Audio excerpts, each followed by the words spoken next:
I'm really excited to hear everybody else's thoughts about this. I have thoughts.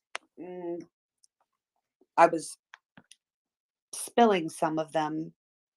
That's why I figured we'd have the space, and Jen better be in here since she's the one that talked me into it. Um, I'm sure she'll but be. I have thoughts, but I want to hear everybody else's thoughts first. I want to know what, and that's kind of what we're going to do. Jess is still going to give you all the rules, but what I want to do is have people come up who have read it and have questions and like initial thoughts that kind of popped into your head that are kind of prominent, like right there in the front of your head. I just want genuine thoughts about the whole thing. It's super long. The one I have is like 90 some odd pages, and then the one nerdy Four. put, Four. yeah, and then the one nerdy put has like 40 something pages. But Yeah. there is repeated stuff though, they like when they were listing everything, like I guess in theory you wouldn't have to if it's exactly the same, but I would rather see it. I mean, if I have to keep scrolling past it, I would rather see the full thing. I Um, agree. but yeah, I'm like pacing, so I want people to come up and Yeah, I think that's a good idea. It's for anybody out there who has read it and has things that they would like to discuss, please come on up, request to speak. We are still going to go ahead and raise our hands before jumping in, and then either Nicole or I will call on you, hopefully pretty quickly. But please be respectful of one another. Same rules should apply. So if you jump in without raising your hand, you'll get dropped. As a speaker, you're more than welcome to come right back up and try again. Don't be offended if you get removed as a speaker. It's just because we can only have so many speakers up at once, and we are likely dropping somebody to bring up somebody else. So I think I've covered everything. If anybody has any questions or if I left anything out, let me know. There's Jen. Jen, if you weren't here within a certain amount of time, I was going to just shut the whole thing down. I can't believe there's no way that everybody read or even saw what people are saying or are only watching the news to see what the news is saying and doesn't have something to say right now, good or bad. Like if this, even if it's a feeling too, like if this solidified everything for you and you're feeling way better about this whole thing when you did before, or if you were feeling good about it and now you don't feel so good about it, or you're confused about things. I did tweet Pennsylvania courts because they have like a section for cases of interest that I've been refreshing constantly, kind of like the one we have here, but with way less documents. And I think I tweeted it the other day, the application for the search warrant. And I was like, I don't know if they searched his car or the house, just simply because I know the news has said that from their sources, but I didn't see it. And it was redacted on the application. So there was no way for me to know. So I sent an email today, right when I saw this, and tweeted at them to see if they're going to release their affidavits for the car and the parents' house, since everybody else has at this point.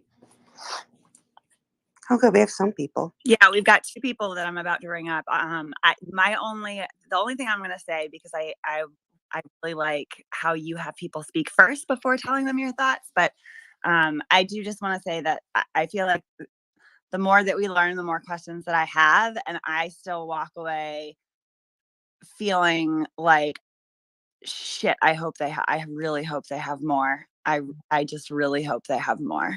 And I hoped not to feel that way after reading this, but I still did. So I'll leave it at that for now, I guess. And we can have some speakers come up. I'm so happy to see Stormy up here. Stormy, that's your cue. Hey, Oh, her hand's oh, I'm lighted up. sorry. Did I No, get no, no, kicked no. off? Okay. Right. So I had to turn my Wi-Fi off because it was cutting out. Okay. So my question is, and I haven't gone through the whole thing, but it looks like it's page 14 of the document, but it says page 5 at the bottom, supplemental disclosure regarding DNA test. So the question I have, and we're talking about it a little bit in Discord, is why does it say on here that a sheath was recovered at the King Road residence under or next to the body of Madison Mogen? And in the original affidavit, it says next to, and then the other copy says next to. Like, what do you think about that?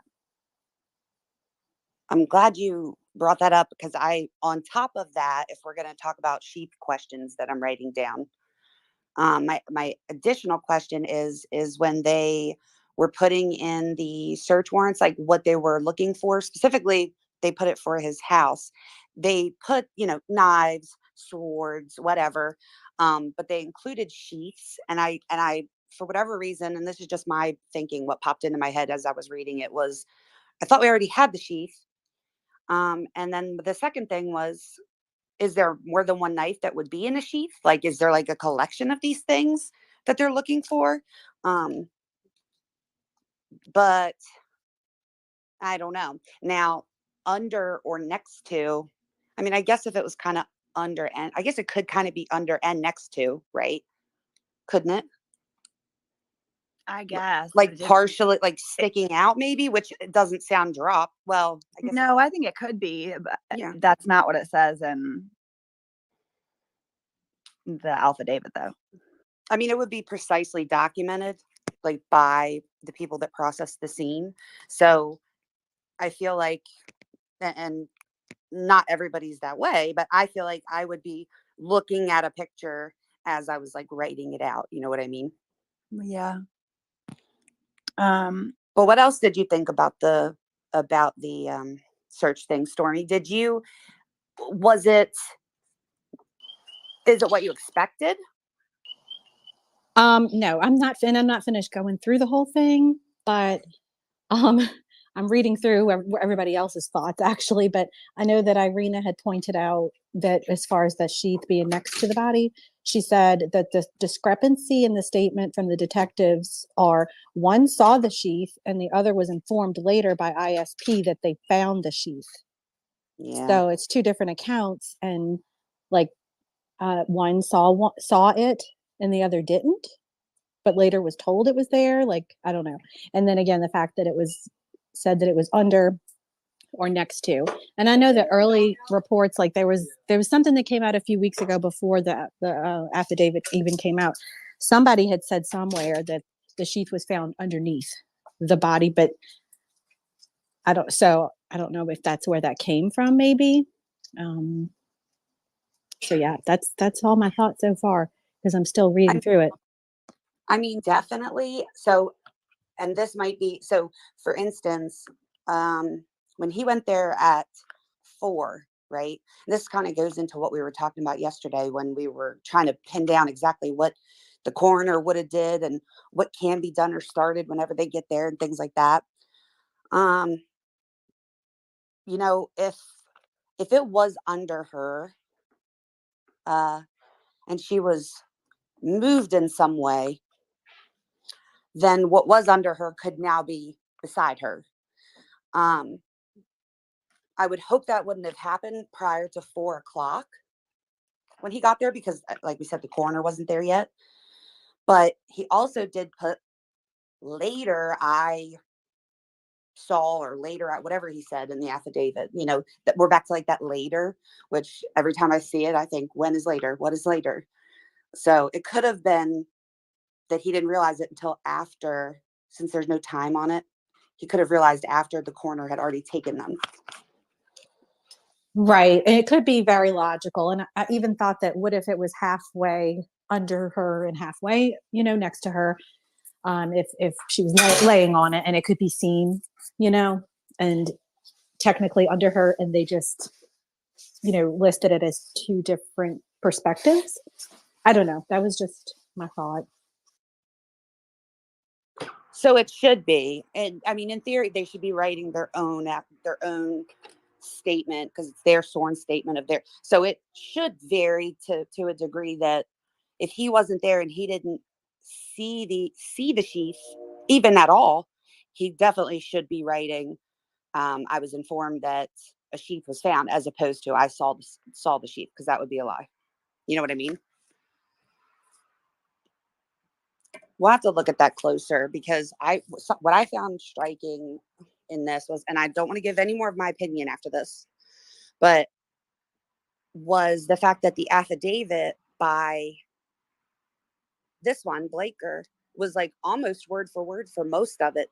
And I guess in my head, I was thinking like, what, it shouldn't be like the same, because you're speaking, you're writing the affidavit as if you're speaking on your behalf.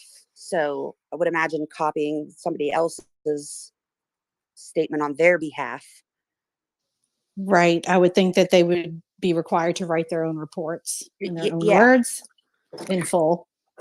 Well, and they could use like others reports, right? Like the forensics people, the ISP people, they could use their reports and read them, and then like, summarize what they found in those other people's findings. But it wasn't really that. It was actually like word for word, which I thought was a little bit strange. David, go ahead. I'm sure you have a whole bunch to say. No, not really today. I mean, I read the whole thing and I have a lot of thoughts, but on the affidavit being written by a second person but almost being identical, I think you're right, because it's supposed to be written in the first person. It's like, I attest to this because I saw this, right? And so it almost reads like both of them, that they were attached at the hip through the entire investigation and learned everything at the same time and saw everything at the same time, which is kind of weird. But Which is also, if you look at the first affidavit that we have, he never even mentioned Blaker ever. Right. Yep. And then also they were going to two separate magistrates, right? So one went to one in Washington and one went to one in Idaho. So technically, even like the magistrate wouldn't have both of them to see. Yeah, it's just really weird. I would expect to see at least slightly different information or additional information, because I find it hard to believe they're both attesting the same thing. But I think the biggest thing that stood out to me today was the lack of stuff that was actually collected or seized. Nothing from the office, and I don't know, was it like 10 or 12 line items from the apartment, which, I mean, is almost like nothing. So I just find that shocking and kind of wanted to make that a topic. Well, it was 15. I'm going to give them their credit. There was 15. Okay. And some of them were doubles. So like there were two Marshall's receipts. Okay. David, get it right. And then also there were 8 possible 8 hairs. Yeah. Yes. And then another possible one listed by itself, and then another possible one listed by itself, and then another possible and another possible, both listed by themselves. So we're probably at 20, right? 20-ish. I would like to know what the difference is between a possible hair found and a possible hair strand found. Somebody said it had something to do with the root. Yes. So if you find a hair, I think that was yeah, somebody guessed that. Is that correct? Is that what I did some Googling? It seems to be correct. Like a strand would be like the actual, like what we see. In a hair would be the strand in the root together. Now, apparently. see, I think, and I like, so if I'm thinking of me and doing how I do hair, that I would think that that one possible hair is what I would use to describe, like, if I just cut someone's hair and I'm not quite sure if it's a hair or if it's something else, or if it's even a human hair, or that's what I thought too, Sleuthie. so like just like which, if he got his hair, let's say we know he's got his hair cut whatever day that was, it could have been like 3 stray hairs that made it off the top of his head that fell in the floor on the way in, or something from his clothes. I have a feeling that probably like what they collected was probably what looked like women's hair, right? Like longer than what he has. It would be my guess, right? Like, because they probably found a lot of his hair, but like, what does that help? What does that do for them? Why would they collect that, right? even Ethan had, longer hair than Brian does, right? So, but we have seen reports of potentially, a woman who's been at his apartment recently could have been her hair. So we don't know, but that's still not a lot of hair to collect. And there's no sheath, there's no clothes, there's no shoe that was taken, pair of shoes, right? Seems like he either hid or got rid of a lot of that direct evidence that could have been there, in the however many 47 days that he had before he got arrested. And also, I'll just throw this out there for everybody to consider, is that we don't know prior to his hair appointment what his hair looked like, right? So it could have been longer than mine, and then he went to get a haircut. I mean, it wasn't that long because she said she regularly cut his hair, but she also didn't say how long it had been since she cut his hair. So by December 2nd or whatever it was, it could have been longer. It could have been as long as Ethan's. We don't know because you can't find any like pictures of him. Yeah, good point. But I would just suspect that the hair is longer than like what it looks like for him now, for them to collect it and make it seem like it's something. And something I've come to kind of believe about this case is I think a lot of what's going to help with like either motive or seal this case is going to rely on technology. And so that computer tower being taken, and there was a lot of legal jargon and wording around what they can access as far as technology. It wasn't just like his phone, it was like device and the GPS coordinates that may come from cloud computing and applications and fingerprint or retina that if to open the devices was also in the warrant, right? So I think they're really heavily leaning on technology, and there's going to be a large, digital forensic audit of all of that stuff. And like we saw in the Ann Walsh case this week, all the Google searches, right? His GPS locations, like instead of tower pings, GPS from the phone is going to be much more accurate, right? Did he look at their Instagrams or Facebooks? So I think a lot of that's going to be very telling. And I think that the reason for those specifics, which I was glad to see, because we briefly touched on this before we ever even knew that this was going to, but they have to be very, very, very, very specific, and they have to provide reasons why they think that they're going to find that particular thing inside the house. So they'll tend to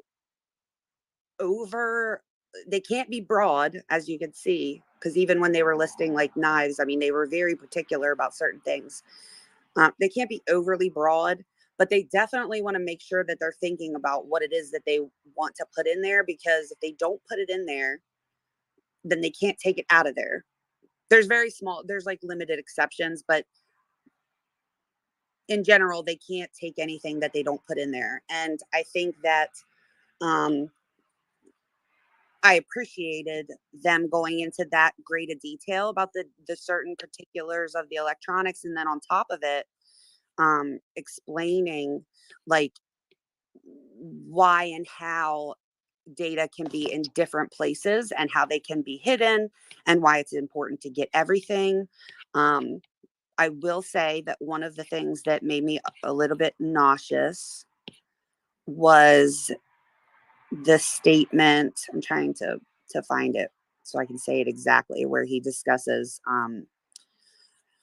he's talking about how people like can get rid of data, and how people that are in like forensics to get that stuff back from devices and whatnot have to have, like, they don't even know what they have to have until they have it all in front of them, and that they're generally successful.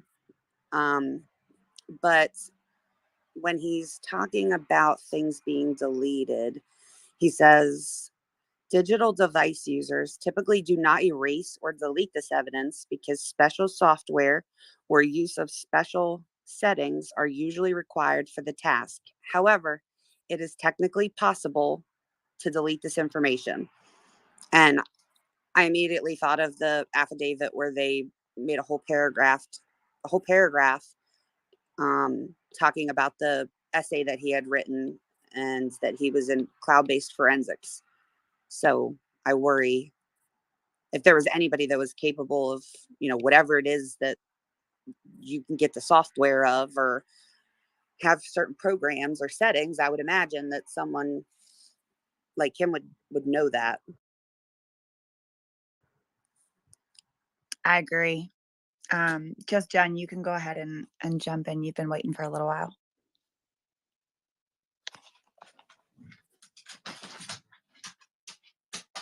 Just Jen, are you still there? There you are. Yep, here I am. Hi guys. Sorry I was late. Anyways, the thing that was most significant to me, well, kind of a lot of it was, but really the fact that they mentioned that they were not seeking this warrant, that they didn't want it to be granted based on the DNA evidence that they had so far alone. So that way, if it was found later inadmissible, that the whole search warrant and everything they found wouldn't be thrown out as well. To me, that was huge. I don't know if anyone else thinks that, but I agree. I was very surprised to see that in there.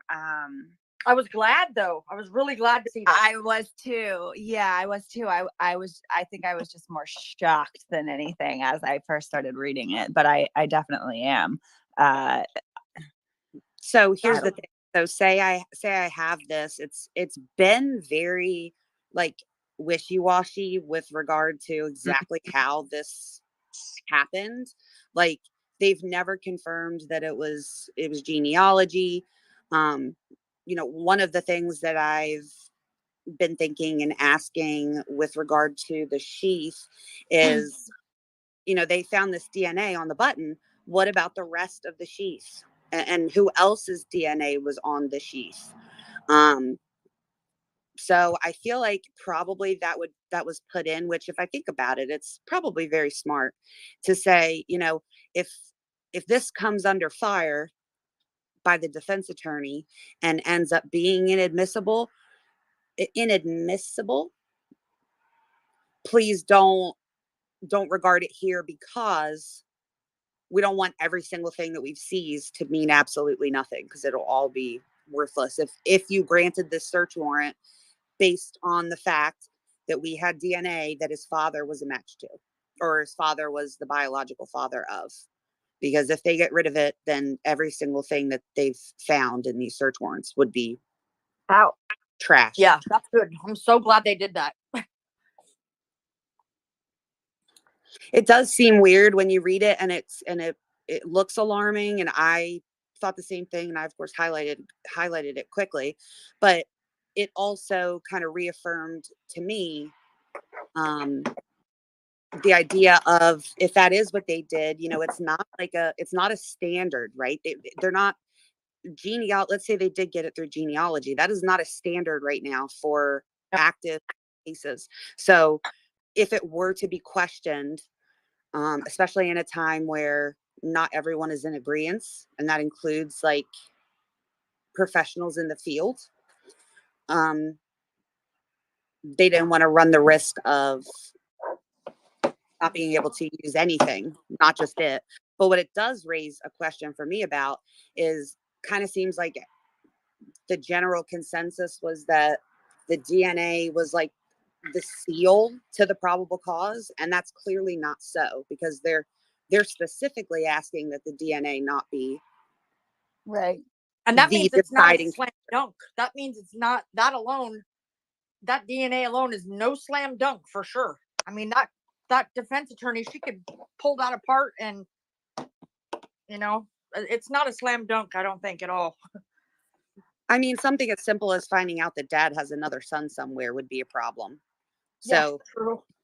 I mean, so I would imagine, and I kind of, when there was that big debate about whether they were talking about whose DNA was on the sheath, was it dad's DNA? Was it Brian's DNA? And it was not really clear, and everybody was going back and forth. Like, in looking at this, I'm just thinking like, it was never a damning like piece of evidence to me. You know what I mean? It looked like the last paragraph, like it was the last thought that got put in there. So while I think that DNA, so for instance, if he like sweat on them or has his blood on them, that's something entirely different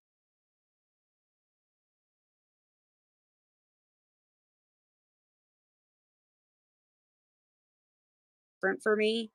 But just based off of this whole sheath button thing and all, like I was hoping and would hope that the rest of the case is built. You know what I mean? Not Yeah, just well, based by on. now they've got to have his actual DNA, and it's got to have matched that sheath. I hope to God. You know what I mean? I mean, yeah. But again, you know, with that particular thing, I feel like I would be looking for other DNA, and I would be building up the rest of my case just simply because of Yep. what it is. We talked Yep. about that the other night. It wasn't on a door jamb or the doorknob or the headboard, something that can't be brought into the house. So I would Right. definitely be looking for others. DNA for sure, but I just want to say also, Sleuthie, that you are amazing. I mean, you're like the most reliable source I go to for info. So I appreciate you. I just wanted to say thank that. you. Yeah, absolutely. She's making me blush. I'm just trying to learn, that's all. Does anybody else want to come up and talk about their initial impressions? Nerdy, I think you had some, didn't you? Thank you for coming up, Jen. I appreciate having all these new speakers pop in here tonight. It makes me so happy to see all these new faces up here. I love when the new ones feel good to I come. do too. Danielle, go ahead. Hello, thank you. I am a new speaker, so I'm a little nervous. Welcome. Don't be nervous. Thank you. One of the things that really stuck out to me when I read through this was them actually talking about the spatter and cast off from the weapon, and that they went into a little bit of detail from that, and how I guess what they gathered from that was because of the spatter and cast off, it would have gotten on him. And so that was their basis for wanting to gather his, any shoes, clothing that he could have been wearing from that evening. But then it also brings up the question about, well, obviously, because it says it right here. It's page 35. It's the 49-page document I have. But they're saying, it was probable that he went home to his residence. So then it brings up the question, well, obviously he had to get in his car to go home. And so you'll have to excuse me. I have a brain injury, so I don't know if there was any mention of search warrants for the car yet that have come out. What are y'all's thoughts about that? About obviously he had to get in his car to go home, so it would have been something would have been left behind in the vehicle. I agree. And I not only agree that there would be some type of evidence in the vehicle, but I also feel that, they have these pings and surveillance and stuff that puts him going back to his house. And so I also feel, and almost immediately, so I feel also that I know he can get rid of things like clothes and a knife and stuff, but there should be some type of the victims in the house as well. So, Yes. you know what I mean? And I'll Yes. just read it for anybody that hasn't read it yet, because it was really, I mean, it was important, but it also was basically the only paragraphs that was different than the other affidavit that we had read. Yes. And Oh, sorry. no, that's okay. It says the Kingwood residence contained a significant amount of blood from the victims, including spatter and cast off. Bloodstain pattern resulting from blood drops released from an object due to its motion, which, based on my training, makes it likely that that this evidence was transferred to Koberger's person, clothing, or shoes. Based on the locations of the suspect vehicle and the 8458 phone immediately following the murders, it is probable that Koberger went home to his residence, and then they list his address at the time. At that time, it is likely that he still had blood or other trace evidence on his person slash clothes slash shoes, including skin cells or hair from the victims or from Kaylee's dog. It is likely that some trace evidence was transferred to areas in his apartment through contact with the items worn during the attack. One likely location for the clothes, mask, and shoes that he was wearing during the attack would be his residence. While I believe Koberger is visiting family in Pennsylvania over the current school break at WSU, I believe he intends to return for the start of the next semester, so I expect his belongings to still be in his residence. And that says, to date, we have not recovered the weapon used in the homicides, which would indicate that he took it with him from the scene. Based on my training, that weapon will likely contain trace evidence on it, such as blood or skin or hair from the dog or from the crime scene. One likely location for the weapon or any sheath for the weapon would be his residence. See, that freaks me out. See, that again, like we already have the sheath, right? So when I read that and it says one likely location for the weapon or any sheath for the weapon would be his residence, freaks me out and makes me think that that sheath don't match the weapon that would have been used. I'm just saying. They also go on to say, based on my training and experience, when someone plans an event or action, one likely location for doing so is in their residence or office. One would not want to conduct such planning in public if they are planning a criminal act, and so it is even more likely that planning of a criminal act would be done in one's residence or office. Now, you had a shared office. These murders appear to have been planned rather than a crime that happened in a moment of conflict. I believe it likely that Koberger planned his actions ahead of time.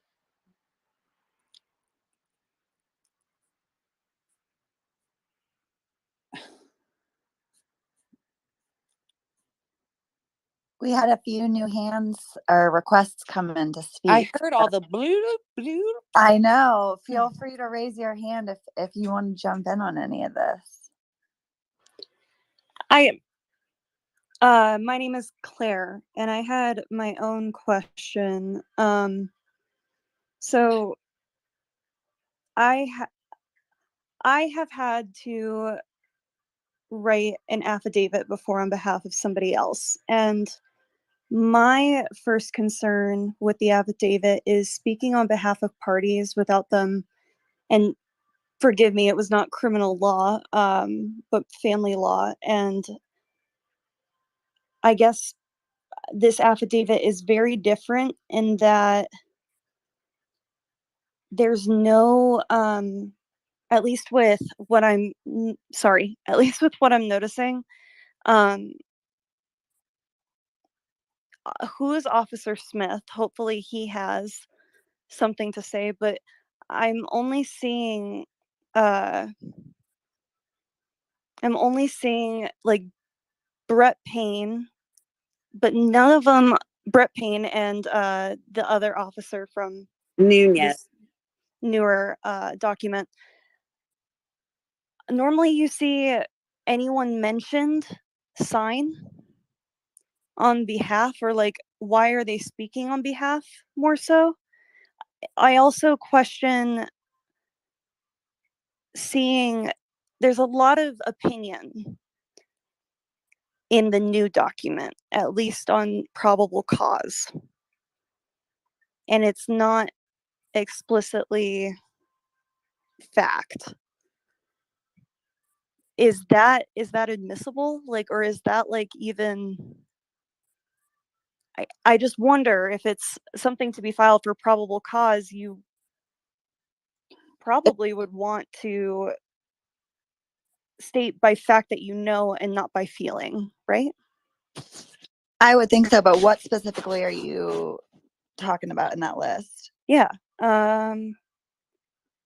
So not the list, but the larger document. and I need to find it. Give me just a second. Yeah, that's okay. Right before the list. Let me find like a specific notation. So saying something along the lines, evidence.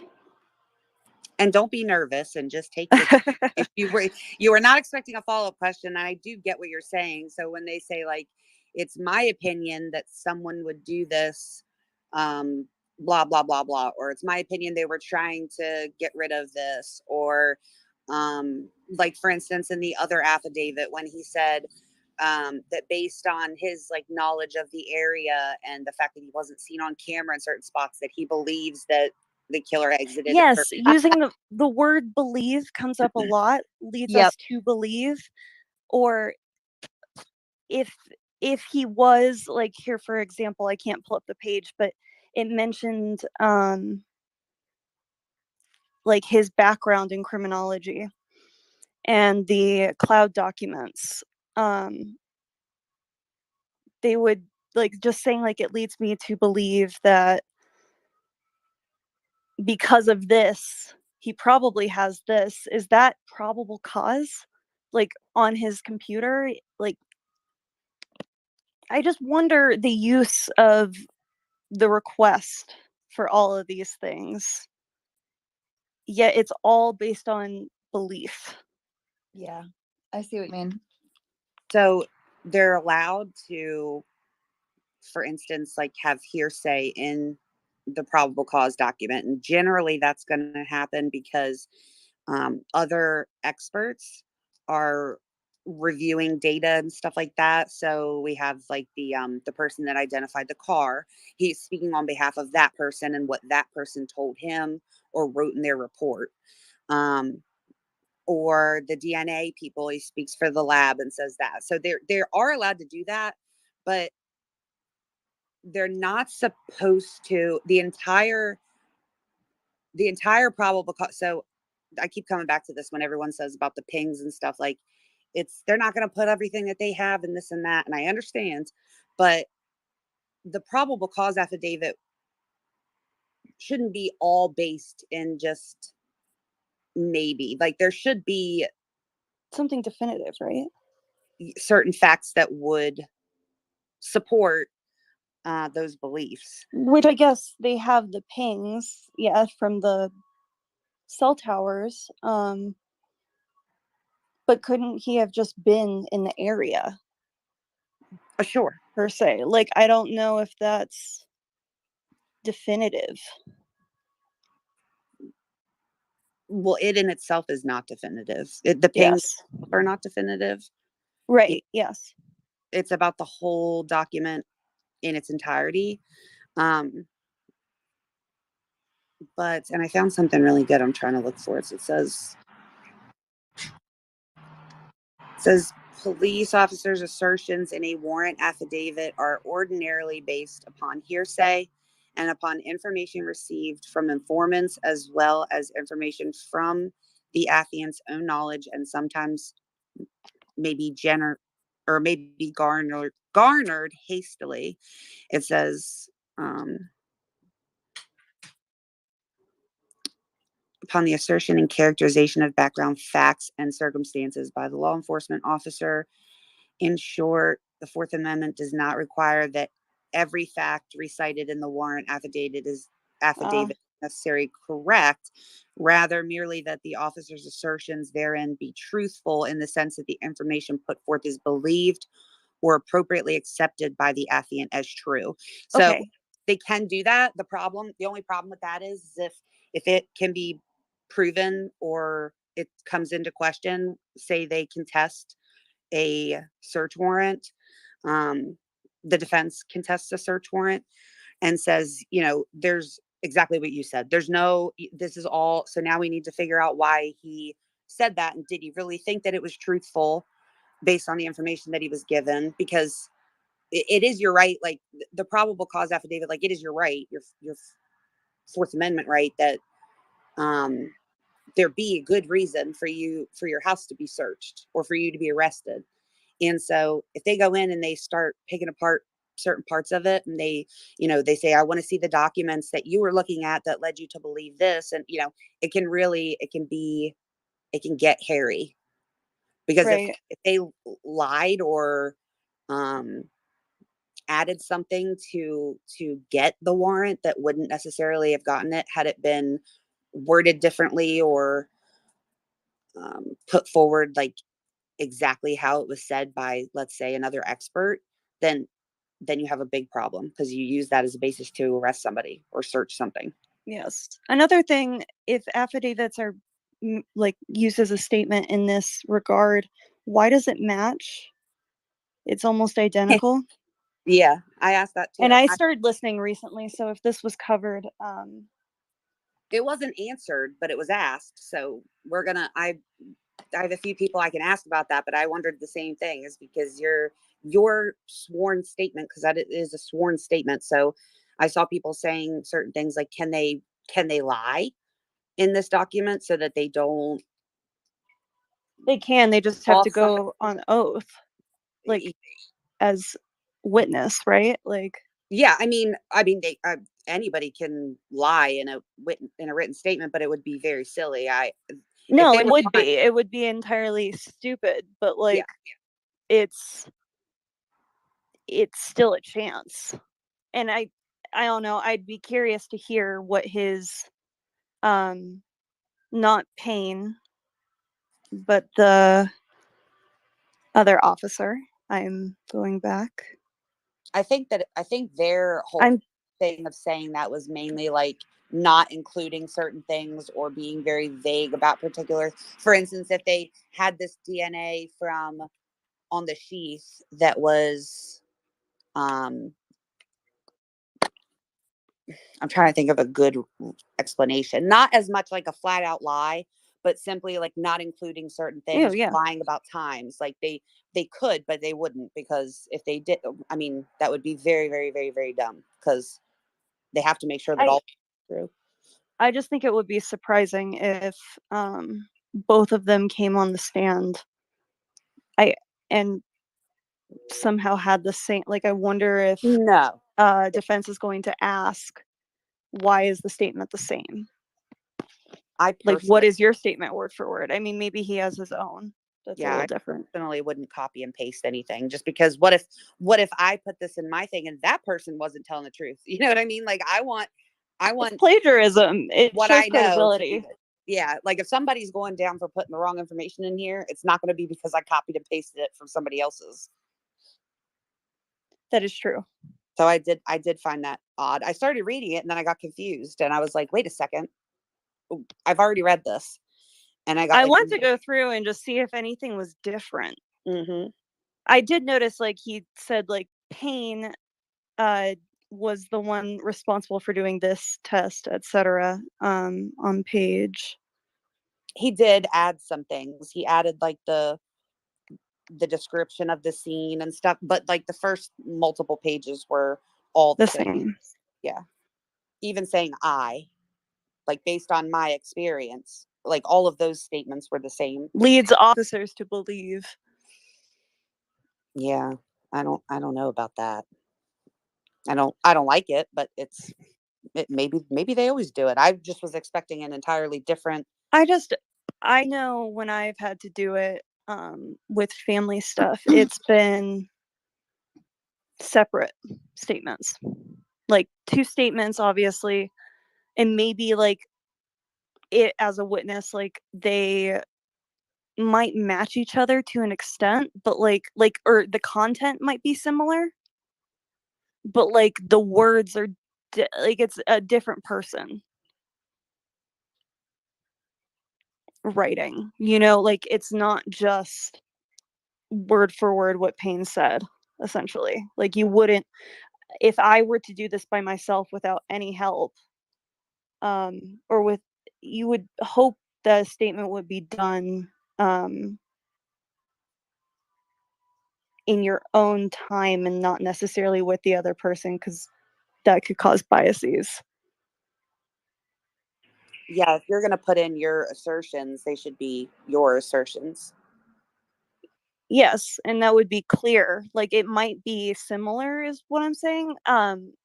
Like, if it did, it might be similar, but like what if both of those people witnessed it? The story might be similar, but the like way it's worded is definitely going to be different. Yeah.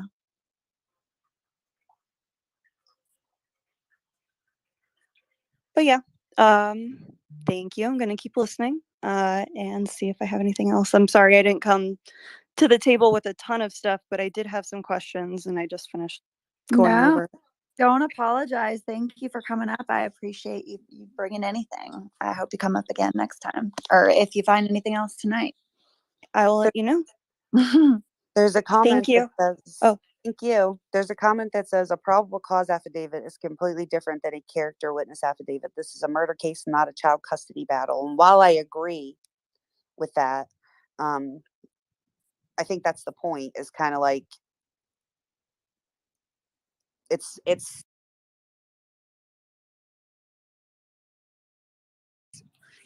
a big deal to like take someone's freedom. I keep saying that it's a big deal to do something like that and put them in jail and then seize their property and like search their house. Like that is all a big deal. And so if anything, these affidavits are even more important because you want to make sure, we should be wanting to make sure that everyone, that we can't just be arrested for just no reason, or be arrested because my friend who also wrote the affidavit that I work with, this is what they said, so I'm going to put that in there in my sworn statement. It should be different. Not everybody looks at everything the same.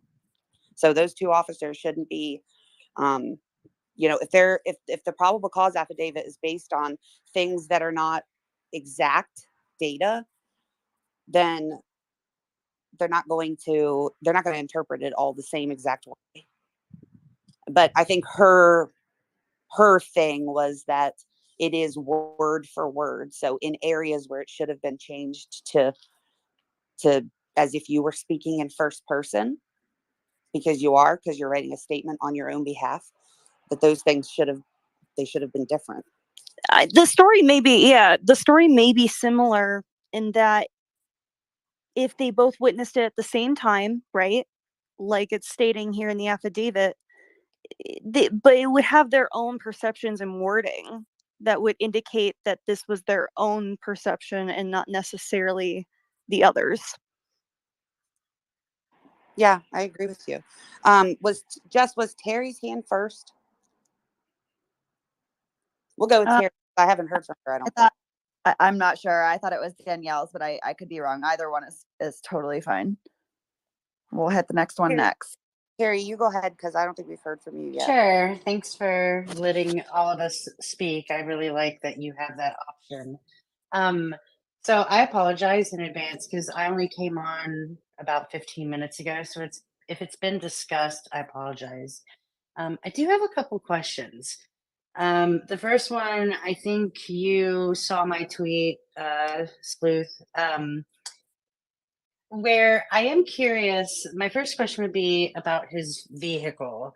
And the reason being, I know that you're talking about the unsealed search warrants, but now that the search warrants have been unsealed, because they're not in the state of Idaho, are they going to now unseal what they got from the car, like what they took from the car? And because I'm seeing like differing things about the parents' house in Pennsylvania. It was searched, it wasn't searched, there wasn't a search warrant, there was a search warrant. I'm seeing different things. But if it was searched, do you think that, or does anybody that maybe is a pro at this or expert, do they know if like that is now going to be unsealed? I'm glad you asked that and said that because I was wondering the same thing. The only thing that's available from Pennsylvania right now, there's a couple documents, but the only thing with regard to like a search warrant is sealed, and not only sealed, but the like the description of the things that they were going to search in the search warrant application was redacted. So I know that the news is saying that they took his car and towed his car away and stuff, but like I don't know that because I wasn't there. And the application, where a judge gave them permission to do that stuff, is redacted, and it does not list the property, it doesn't list the vehicle, it doesn't say anything in particular for me to know and tell you.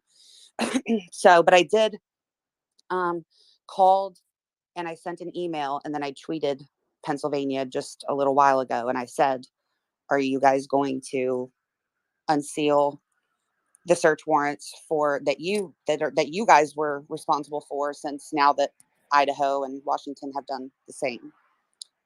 No answer yet, but I don't see why they wouldn't.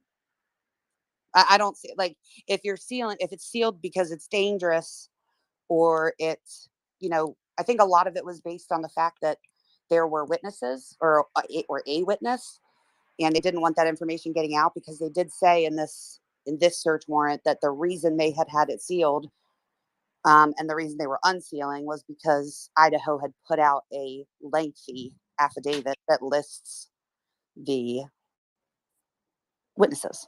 So they just did the same, and they put their initials in it. So I don't see why Pennsylvania would. I mean, you got to think about this. Like, Brian Koberger already knows what was seized. If they search the house and the car, he's already gotten the list of things that they took and found. I have a question though, and it may be a dumb one, but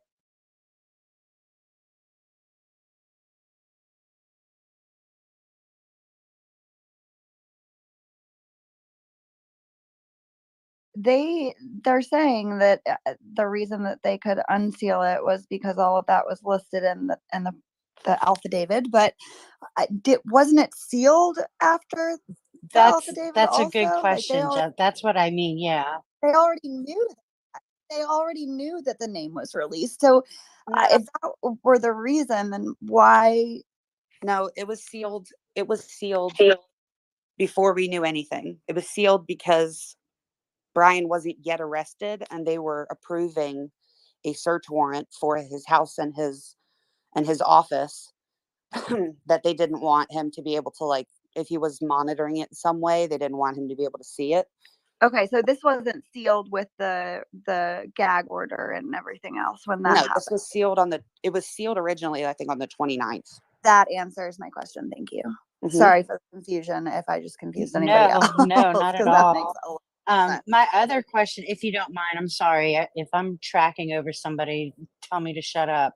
My other question is about the stuff that's in the unsealed search warrants from today.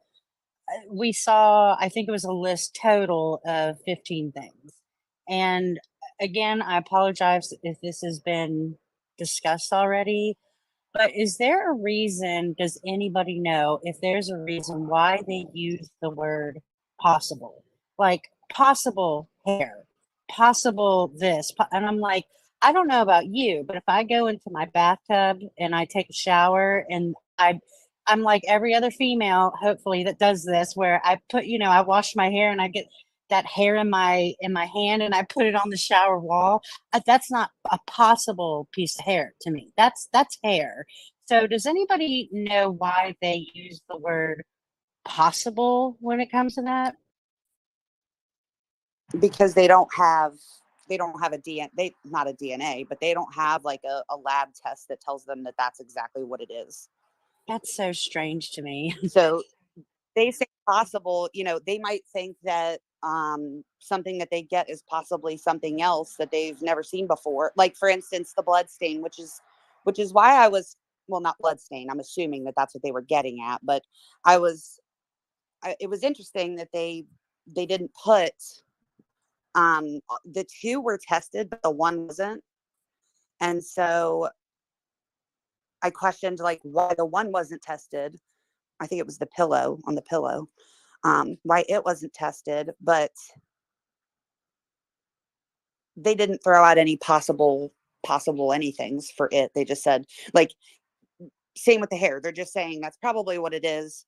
We won't know until we definitely know, Right. And not only that, it could have been somebody made a really good point on, like some discussion boards that I've come across about how if it was like what you were saying about them testing, that one of the things, I think you're right, where it was the pillowcase being tested, if it was blood, right? Because when you're, who am I? But when you're testing for blood, it will tell you if it's blood or not. So wouldn't they have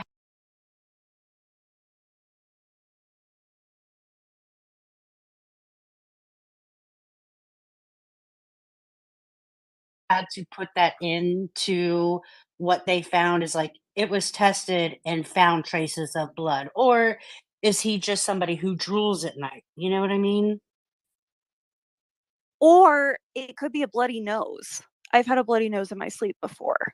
Girl, Or same. it could be just something. It could have been else. his. Yeah, I mean, Yeah. I can imagine, or he could have spilled coffee, or It's not like that indicative of like necessarily anyone's blood per se, Right. except his own. And maybe that might not be. And I not don't only know. that, but I mean, I don't know if any of you are married to a spouse or a husband or a wife or whatever. I'm sure we've all been through that struggle where we have to like force our partner to like, it's time to get a new pillow. You know what I mean? Like, what if it was just an old pillow or something? I don't know. I'm laughing so hard right now. I just had to insert that. Sorry. it didn't make me like, it didn't make my ears perk up like, oh, what could that have been? You know, because I think that in general, I don't expect many men's. It's disgusting, but like they're, if it was like immaculate, I would be more concerned. If there was like nothing at all and he had just moved there and stuff, like, and everything was completely clean, that But would. wait, Sleuthie, how funny would it be if they pulled a hair from the pillow? I'm just making a joke, Right. but like, I would hope. And I do have one more question, and I promise I see like a bunch of people wanting to speak. My last and final question is, when they were, I guess, the forensic team, when they were inside of his apartment taking things out, at the very end, it was like 10 to 12 hours they were in there. And I noticed they took out a buttload of stuff. And then we come up with this thing showing it was just 15 things, and the majority of them was a possible piece of hair. And I'm thinking to myself, like, where's the stuff that they were hauling out in boxes and bags, you know? Like,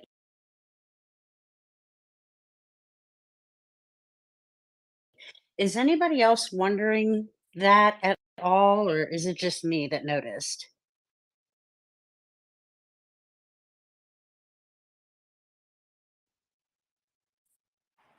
Of course.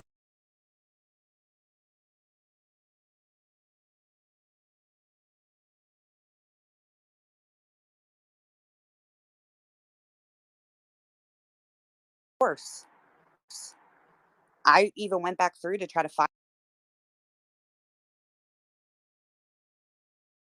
the pictures of them hauling stuff out of the house in 12 hours. I mean, that's a long time. That is a really long time. And so I get that they were like processing it to like try to find what they needed, but they listed just about anything I could think of. The fact that that was like all that they walked out of there with, I wanted to go through and um, look at like everything that they had listed for, if it's there, we want to take it. Because if it's there, they can take it because they put it in the search warrant. So um, there wasn't even like any books, or I put out that list of like shoes and books. And I mean, even if, let's just say that he didn't have any Vans, or I think they said diamond pattern soles or whatever in the affidavit because they don't want to limit it to Vans in case he has some kind of crazy like custom shoes.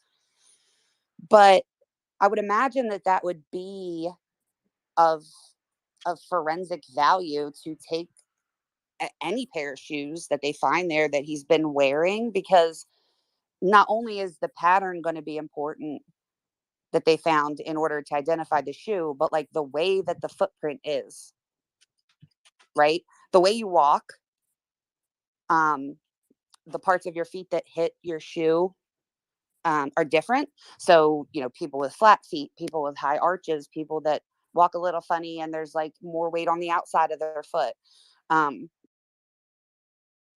they would have been able to see that in their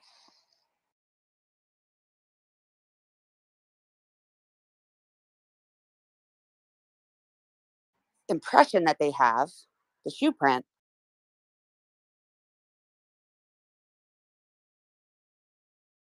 Um, um, so I personally felt like it would have, we're here. Might as well take a shoe because it might tell us like how he walks. Exactly. And on your point about the shoe is one of the pictures that was caught at the King Road residence. I understand that's a crime scene, and so pretty much everything's taken that they feel. But I did see several pairs of Vans in bags that they brought out. And it is kind of weird that they didn't do anything with the shoes in his apartment, unless he's just got one pair of shoes. And if that's the case, then I feel sorrier for them. I do, you know what I mean? But it is weird. Well, and Vans. also, Oh, it sorry. just popped into my head about the size. The affidavit didn't say the size, but like, I don't know if they could just take photos of his shoes or the sizes of his shoes to determine if that would be the correct size of the shoe print that they found. Um, but it didn't even say, I mean, it didn't say if it was a size 10 shoe or looked like a female's small foot or anything like that. So I wonder if I the search warrant limited it to only diamond pattern. I don't feel like Right. it did, but maybe it did. It said Vans type shoe, like the waffle style. I think it's funny though that they're using that because a lot of people have Vans shoes, and any like that print specifically could have belonged to any of the roommates or anybody coming in and out of the home. That's why I feel like the whole taking taking a shoe so you can see how they step in their shoe would differentiate them between somebody else if the size, let's say, was exactly the same, you know. That's fair. But they didn't say they took any shoes out of there. Maybe they don't need them because they have the shoes on his feet. I don't know. He was asleep in bed when they took him. I don't know if they'd let him put shoes on or not. I mean, they busted all the windows. You would think they would just be like, they wouldn't be like, why don't we just stop right here? You go ahead and slip your shoes on so that you don't have to walk out there on the gravel. Like I'd imagine they just like pick him up by his shoulders, just carry him out there, and make him walk. Lacey, do you want to go ahead? Hello, how are you? Good. Good. So I came in 27 minutes late, so I'm sorry if I missed this question if it was asked. But I tweeted something today that kind of weirded me out. And then I saw other people say the same thing, which is that I literally remember typing up a tweet after reading either it was after reading something or after after watching an interview with Steve, Kaylee's dad, and I remember him saying that there was something going on Instagram. And I can't find that anymore. And I had other people say that on the tweet as well. And I'm not trying to start conspiracy theories. That is not my way. But like, first of all, does anyone else remember Steve saying this? because it wasn't just me. Like I said, there are other people that commented on my tweet, but it's super weird that I can't find this tweet anymore. I'm I'm just curious if anyone else remembers Steve. I think it was a Fox News, like he did a Zoom interview and he was like, yeah, I think it was after Brian was arrested and it was a tell. Like he said specifically Instagram. Not for nothing, but I feel like that makes me question even more like who the anonymous source is, because whoever this anonymous investigator was said that Yeah. they like slid in her into one of their DMs or whatever, and I Mhm. felt like it was super unprofessional. Like, Oh, if, yeah. if I knew I was going to be quoted for an article, I'd probably like word it differently, or say, "Wait a minute, don't say slid into her DMs. Just say, It's cringy. send a couple messages," which they in themselves, if all of this is true, the hey, how you doing and stuff like that over and over again, like I don't think that necessarily means that someone would kill somebody. At least I hope not, because otherwise I'm in like huge trouble. But I feel Right. like that's normal. And it also didn't say which. Um,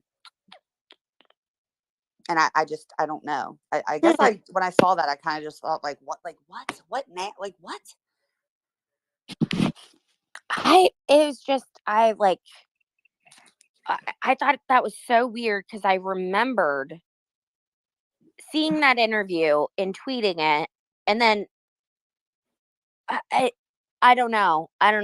Maybe there's a glitch in the matrix. I I'll don't have to know. look for the actual. I'll have to look for the interview. I'm sure it's somewhere, but But thank you for referring that the Greek lawyer, the lawyer, oh yeah, he is exceptional. I've really enjoyed like listening to his material. So I appreciate you opening up that world. And I other than that, appreciate him because it was easy. Well, he's easy to listen to, but he explains it very well. Like I don't have to like. to watch. Yeah, he is easy to watch. Oh But my God, I said the same thing to my mother today. I was like, look at this handsome Greek man. but he's not like, he's not a dummy. So, and Oh, I know. I appreciate how he was explaining it, like for people. So the reason that people are watching is because they want to understand. So if you just talk to somebody like they're a lawyer, that's not very helpful. It was So layman's terms. Yeah. yeah, so I appreciate him for that. I think his information, and it's very like impartial, which I like. Yeah. Like parts that are good, I want to hear that they're good, and parts that are bad, I want to hear that they're bad. So I liked it a I- lot. So if you have any more of that sort of hidden gems, let us know.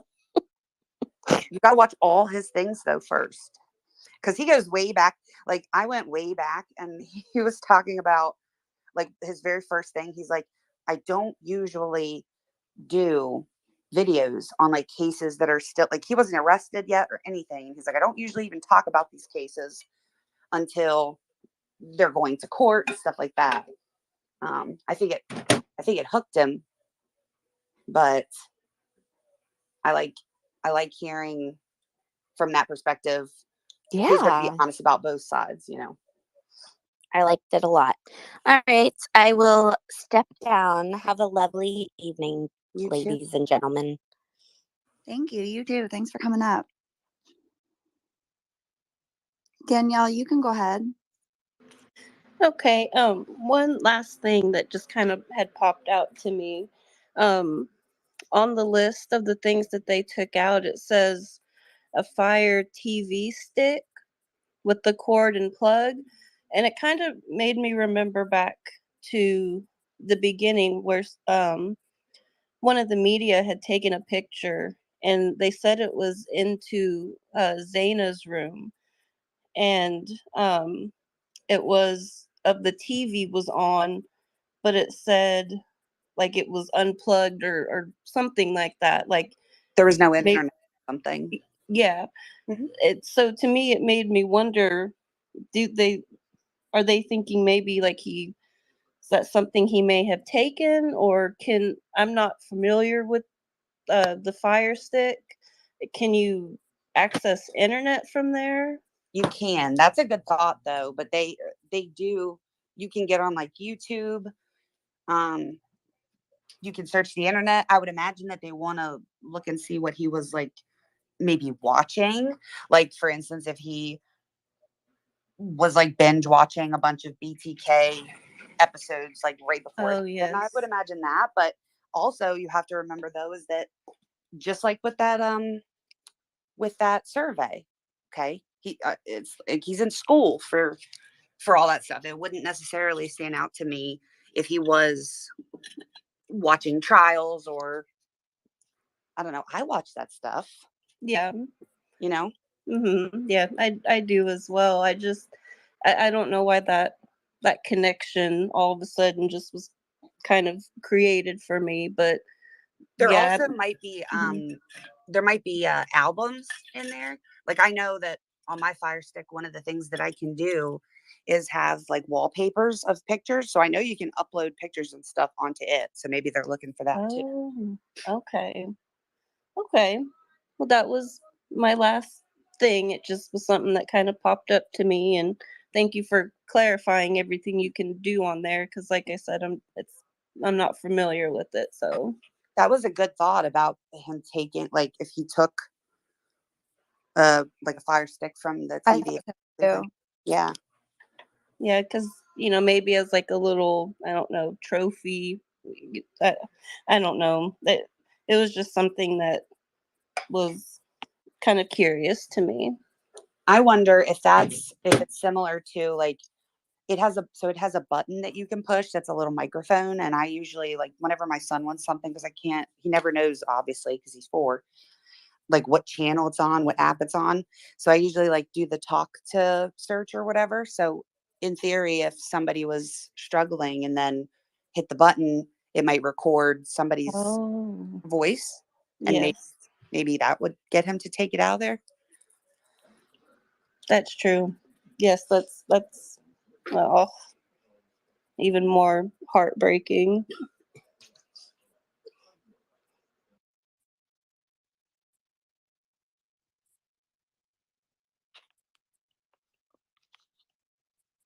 Go ahead, Lee.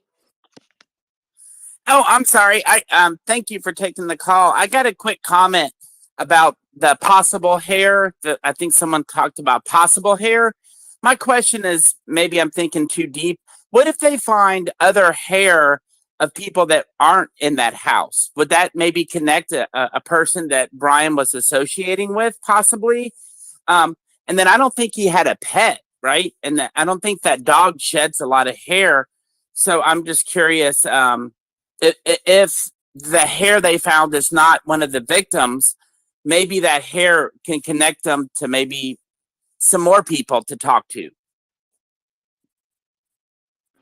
I don't think prosecution would show that, but I do like if they did find anything out, they are dead set on Brian Koberger, but the defense could definitely, if when they went back in and got a hold of evidence, they could definitely have someone testify on behalf of that evidence. If it does show up for somebody else, or like show all the types of all the types of DNA that were found at the scene, right?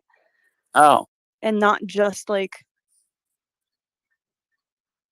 his, because the prosecution I don't think would show that, but I could definitely see a ton of DNA coming back, or at least like we can't use DNA per se because you are showing that you picked up this DNA, but look at all this DNA that we picked up. right. I don't know though. Yeah, I'm just curious if they find like hair follicles, drugs. What if the house was a drug house? What if, what if he did find a connection with one of the victim's hair? Maybe he was seeing them at this house? I mean, I don't know. To me, it opens up a lot of new questions. If it's male DNA, male hair DNA. Well, I'm curious about I that think because that aren't they in an apartment? So they share like a ventilated system. Would the prosecution be able to use that considering the HVAC and air ventilation system is kind of what do you call it, shared between everybody? that's possible. Oh, like the air filter? Because air filters can pick up and spread that throughout the house, or like any previous owners prior, And not like, or Yeah. previous Right. renters. not only that, but his father flew from Pennsylvania to Washington to drive the 2,500 miles to Pennsylvania. His parents have an animal. I believe they have a dog. I think Brian Entin was the one that reported that. And so, I mean, if there is an animal here, could it have possibly been the father who came for the night and then left in the morning to get? I mean, I don't know. There's so many possibilities. Yeah, it's certainly possible. Fofa, you've had your hand up for a little bit. Thank you for your patience. Go ahead. Yeah. So when I've been like reading over it, it's almost how I've been reading it, at least. It seems like they're trying to put him in two places at once, like right after the murder. When I read through it, and it's saying like that it's probable that Koberger went home to his residence immediately following the murder. So like they're putting him at his home and also out on the highway at the same time. Does that make did anyone else read it like that? Because they keep referring to him like leaving the one way because it probably leads back to Pullman. Yes. But then at the same time, he's ending up on the highway going the other way. Yeah, I think Sleuthie will probably want to jump in on this one because I know she's got. What was the question? Yeah, I know. She was with the baby a second ago. Can you repeat that? Because I know she's going to want to speak to this. That it seems like they're trying to put him in two places at once. So at his apartment, but also heading on on the highway. When they're talking about where he was immediately following the murders. Well, I don't know about immediately following it. I do know that something similar to that was what I was thinking when I was looking at just the pings of putting him in a position to be leaving Pullman. Yeah, in the new one, it says that based on the location of the suspect vehicle and the phone immediately following the murders, it's probable that Koberger went home to his residence. That's on page 19 of the new affidavit. Yeah, the other one also had him. I think by the time he got back to his house, it was like 5:27 or 5:30. So in theory, it did only take an hour. He went the super long way, but you know, if you're just looking at it for what we have, there's no pings inside Moscow that night, but there's camera. It's like 30 minutes or so after he's seen on camera last when he's leaving the area before he starts pinging again and he's like a little bit down the interstate. So I know that we're supposed to be looking at the whole thing as all of it. But even for that, I get disconnected there just because I think because there's no carryover. There's no ping and him in, like, for instance, when he's on 95, I feel like there is camera. I know there's cameras on 95 because I pulled them up, but he's not seen like on 95 while also pinging. And so it's just the pings and all that is like hard for me to connect now because after I've broken it down, it's hard for me to put him in that place. Does that make sense? I hate to say that, but I just do. I hope that it gets more clear than that. Yeah, I agree, and but I feel like at the same time they've almost mapped it out where he could be one of the two places at the same time, like how they've worded it in both of them. Because when they're talking about him leaving the neighborhood, it's likely that he's going that way because it leads right back to Pullman, right? And then in this new one, they're talking about him going like immediately following the murders, going back to his apartment. But there's not enough time to go back to the apartment and then end up back on 95. So, I mean, I agree that it gets confusing and it's like it's too much time between when it turns on and where he ends up. Like if he were to go directly from the house. But then they're almost trying to put it like he's going back to his apartment and then going back to 95, which doesn't make any sense. Yeah, I definitely don't think that they're trying to, it didn't read to me as though he traveled back to his apartment and then went back through Moscow and then got on 95. Is that what you're saying? I mean, that's Like a short amount of obviously time. not what my logic is telling me, but when I read through it, what it sounds like to me is that they're saying that he went directly home. Because they say immediately following. But yeah, in a couple of places though. It's a couple different little things. Where it's almost like they're leaving it open to the possibility that he went to one of two places, like they aren't sure. Maybe they are. I think they're doing that with a lot of things.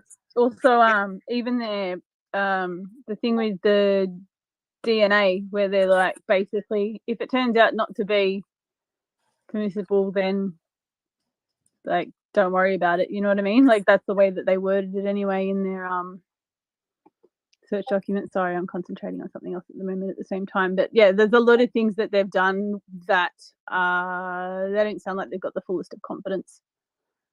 But maybe they're just covering their asses. I wonder, does it say anywhere about the DNA? I know that they said in that first blurb that like they didn't want them to use it in order to give them the probable, like they didn't want them to take it into consideration to probable cause. But they basically are saying that it's I can't remember the word, but basically it's to say whether or not it makes somebody look not guilty or guilty, and they're saying that they don't want them to do that, but if they do, then yeah, I don't know, it's just basically like a little preemptive disclaimer. Yeah, but when they went to actually sign it and say like we have found that there is probable cause to think that Brian Koberger yada yada yada, did it say that they took into account the DNA or didn't? Does it say either one? Because then I don't recall seeing that. I'd have to go over it. I don't again, think it there's does. a lot going on. Because I feel I don't remember seeing that at all. Because I feel like since they specified in the beginning that like not to use it, basically, that you would want to say at the bottom, we didn't use it. That way it can't be argued, like when they go to court, it can't be argued that they used the DNA, which is exculpatory. Let's say that it That's the word. Yeah. So them say they used it and that's not allowed. So now we have to question the probable cause to have done the search. Yeah. That's what I got from it. That's pretty much what they're doing, is just to basically say, well, like we want to be able to use it, but if you're going to say that it's going to discount this, and don't worry about it. Sort of, it's just I don't know. I think it's just they did say I'm not sure that they're confident in everything they're doing. They did say in making the determination, this court did not consider the information in the supplemental disclosure regarding the DNA test as evidence supporting the existence of probable cause. Good. Perfect. Thank you. So so they did say, so now it can't be argued that she gave them the search warrant based off of the DNA evidence because she didn't. Yeah. Good. Okay. I'm glad someone's on the ball.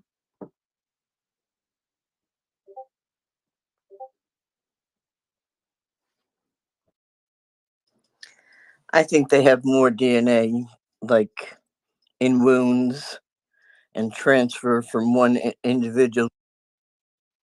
I reckon they'd have to have. Well, I hope that they'd have to have something. Just like since they've been able to get his car and go through that. If they don't, he either didn't do it or he had a onesie on, a very waterproof onesie, which is possible with like if he really did plan it that far ahead. But I don't know, he's pretty. Why'd you have to call Well, he might be book smart, but that's about all.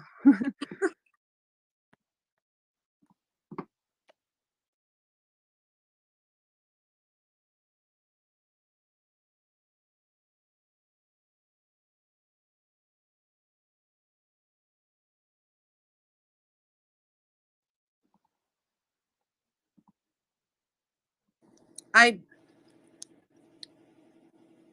right, I want other opinions. We'll drop them down if we have to make room. Oh, somebody dropped. I can't tell. Don't drop me. I'm still here to talk. I'm just finishing.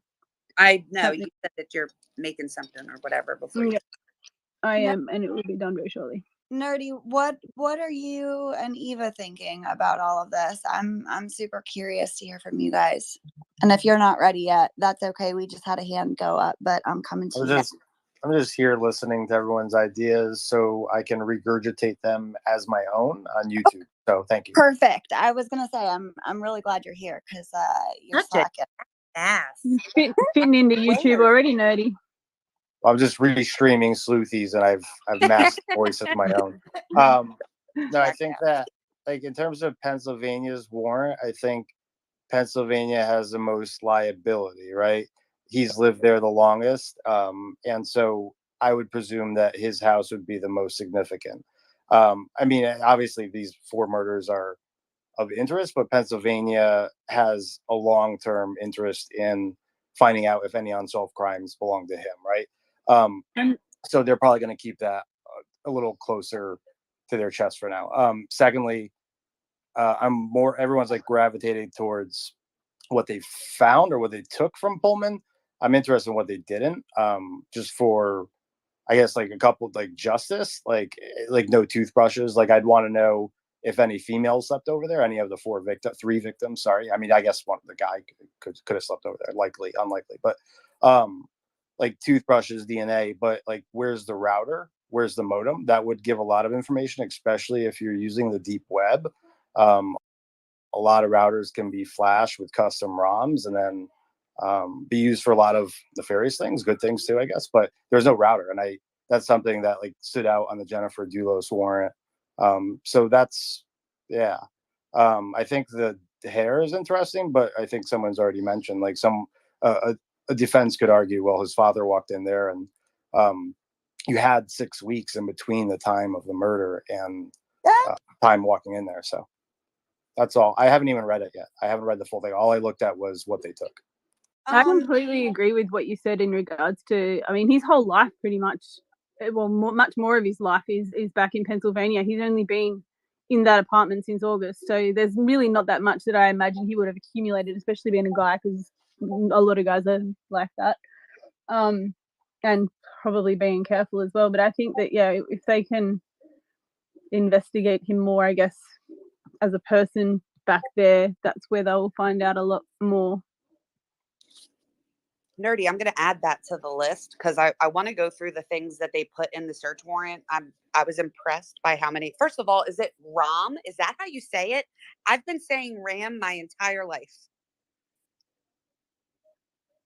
Sorry, Evo's going to chime in too. So there's RAM and ROM. So there's read access and read only. So read access means literally that you can access it. So it goes both ways. Read only means that device, you can only read from it. You can't write anything to it. You can't write logs, you can't write storage. It's read only. So okay, I'm going to go through like each of the things that they listed to see what they put in the search warrant. That way they were able to take out anything that's listed there and then kind of go through and see what they didn't take out of that, which it'd be quite lengthy, but just right off the bat, a couple of the things that I had noticed, and the router was not one of them, was no shoes, no clothes, no other electronics, no photos, no other weapons, no books, no notebooks. Like, I guess I can't imagine them not have been present at all.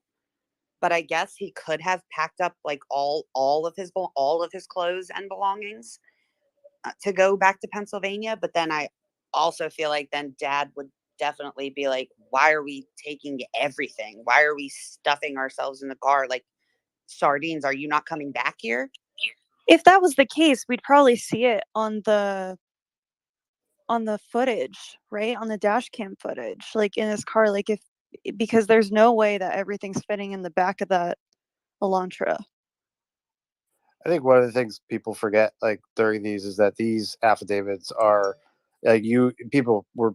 I think you said Sleuthie earlier, like police can't. Well, they can. Like police do this all the time. All they have to do is articulate reasonable suspicion to probable cause, and like that's how cars get searched and people searched all the time. So these aren't what they're bringing to the case, right? This is what we believe. This is a culminated set of events that we believe would bring us to probable cause that Brian did this.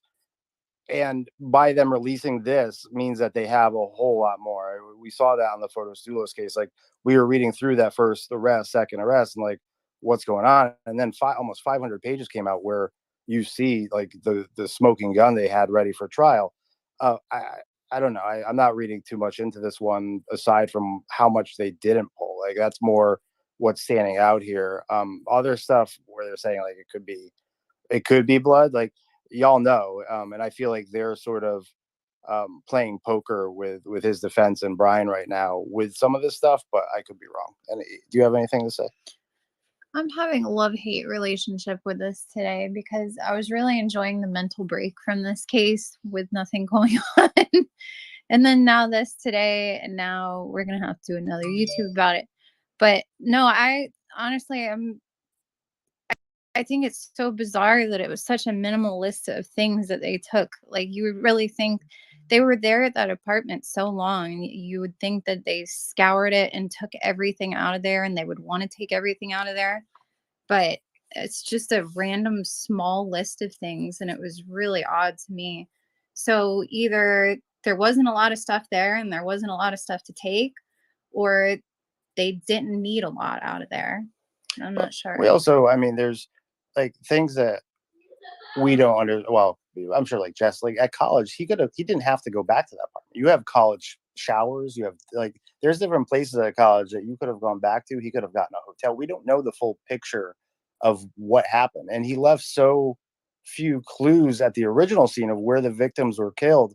I didn't expect anything more, to be honest, to be pulled from that apartment. Like, I mean, literally what we have a latent footprint, a, a fingerprint on a sheet that could have been there from 6 months ago, and some circumstantial video of him driving back and forth in cell records. It's not a lot, and I don't know. Well, of his car. I'm not. For Yeah, of his car driving. I'm not saying I do in my heart believe that this man did it. I'm just saying that what they're showing in both of these cases is really, really weak, and people like saying that they found something. Like he already left a pretty buttoned up scene at the first spot. His apartment, when they say like it's red, and so, like they already know if that's blood. So I feel like they're posturing in some way in this by saying like they don't know or possible. I don't know. It's bizarre. Sorry to cut you off. No, I agree. It's all bizarre. That's all I read from it. And I texted Joe. The last thing I'll say, Sleuthie, is I texted Joe, the police officer, and because I've seen this before, this recycling of language in affidavits. Like you go look at the warrants for Photostulos and first, second arrest, tampering, like different charges. They were reusing different paragraphs and stuff. So, and he said that's just common. The set of facts that are leading up to what they're requesting from a judge is enough. And it's obvious the judge has already signed off and said, okay, this looks like you've presented a case. All they have to do is articulate, which mean what they're doing, coherently write out why they believe he is. It doesn't mean that they have to prove he is, right? That's for a jury and a judge to do. But ask him if the two affidavits, because you gotta remember the two affidavits that we have were given to two different judges in two different states. And so, but both of the affidavits written by two different officers. It's not just recycled like sentences. It's like That's what I was gonna say. I would entire under paragraphs and pages is all exactly But the same. we know that, right? And so from the same statement that you just said, a judge reading that, he has no ability to read or to compare another state's warrant. So he's just going to read that. And yeah, to us, it seems odd, but it's not odd. It's what they do. And so those two judges aren't seeing the same queries, right? Or the request. So yeah, if the same set of facts presents itself in both spots, they'll reuse that language and have in previous places. Now, Fotis Dulos was in two different states. So you make a good point there. But they did reuse language throughout all the warrants. Interesting. You keep saying language, and I keep thinking I statements. Like my I statement shouldn't be the same as your I statement. Yeah, it's weird, right? Because you guys, I have to go back and look, but look, there's one lead police officer, state police officer on Fotis Dulos case, but there was 50 agents, FBI, local police, like, but all of those affidavits came from his writing, even though they were witnessed events from other police officers, etc. It always came presented in the affidavits from him as the lead on it. So again, I'd have to ask Joseph. Maybe we can get him maybe on tomorrow or something. I don't know. That would Yeah, be awesome. they definitely speak to what they've been told by experts. So like the one that recognized the car and stuff, and then of course the lab, they can speak to those reports and what they see in those reports and how they interpret that information.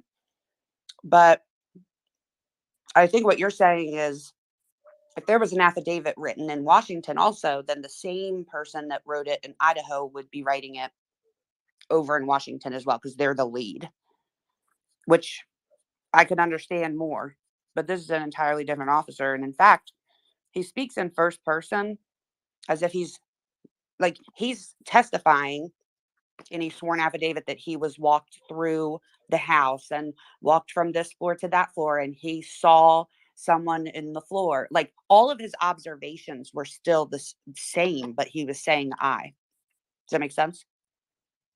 I didn't know you didn't read it. Yeah, and people, and just another thing, like people have said, like in his opinion, that holds a lot of weight for a judge in a court because that's what the officer's been trained to do, give his opinion. So it's my opinion there is a hand-to-hand transaction 50 feet away, right? I don't know, but it's my opinion because I've been trained on these things, and so that holds a lot of weight in an affidavit. It's not going to hold a lot of weight. Again, those things are very different. What police can do, what police do, and what will be held up in the court of law are all different things. I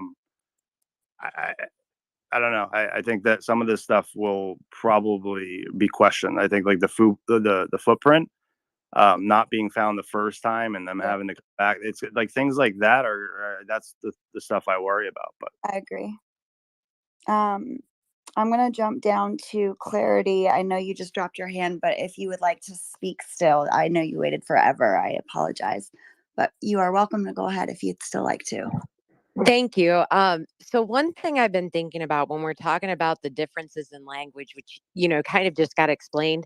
But one of the things that I noticed is they changed the statement that DM did not recognize the individual leaving the house.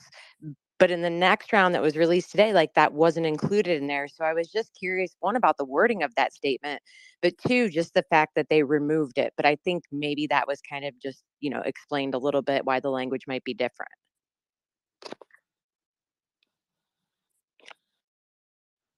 That may be. I just thought that the wording itself did not state that they recognized, that's something that I just found interesting, but I don't know if anybody has a reason why that statement wouldn't have been included when everything else along with that was. That just seemed like an interesting line to leave out.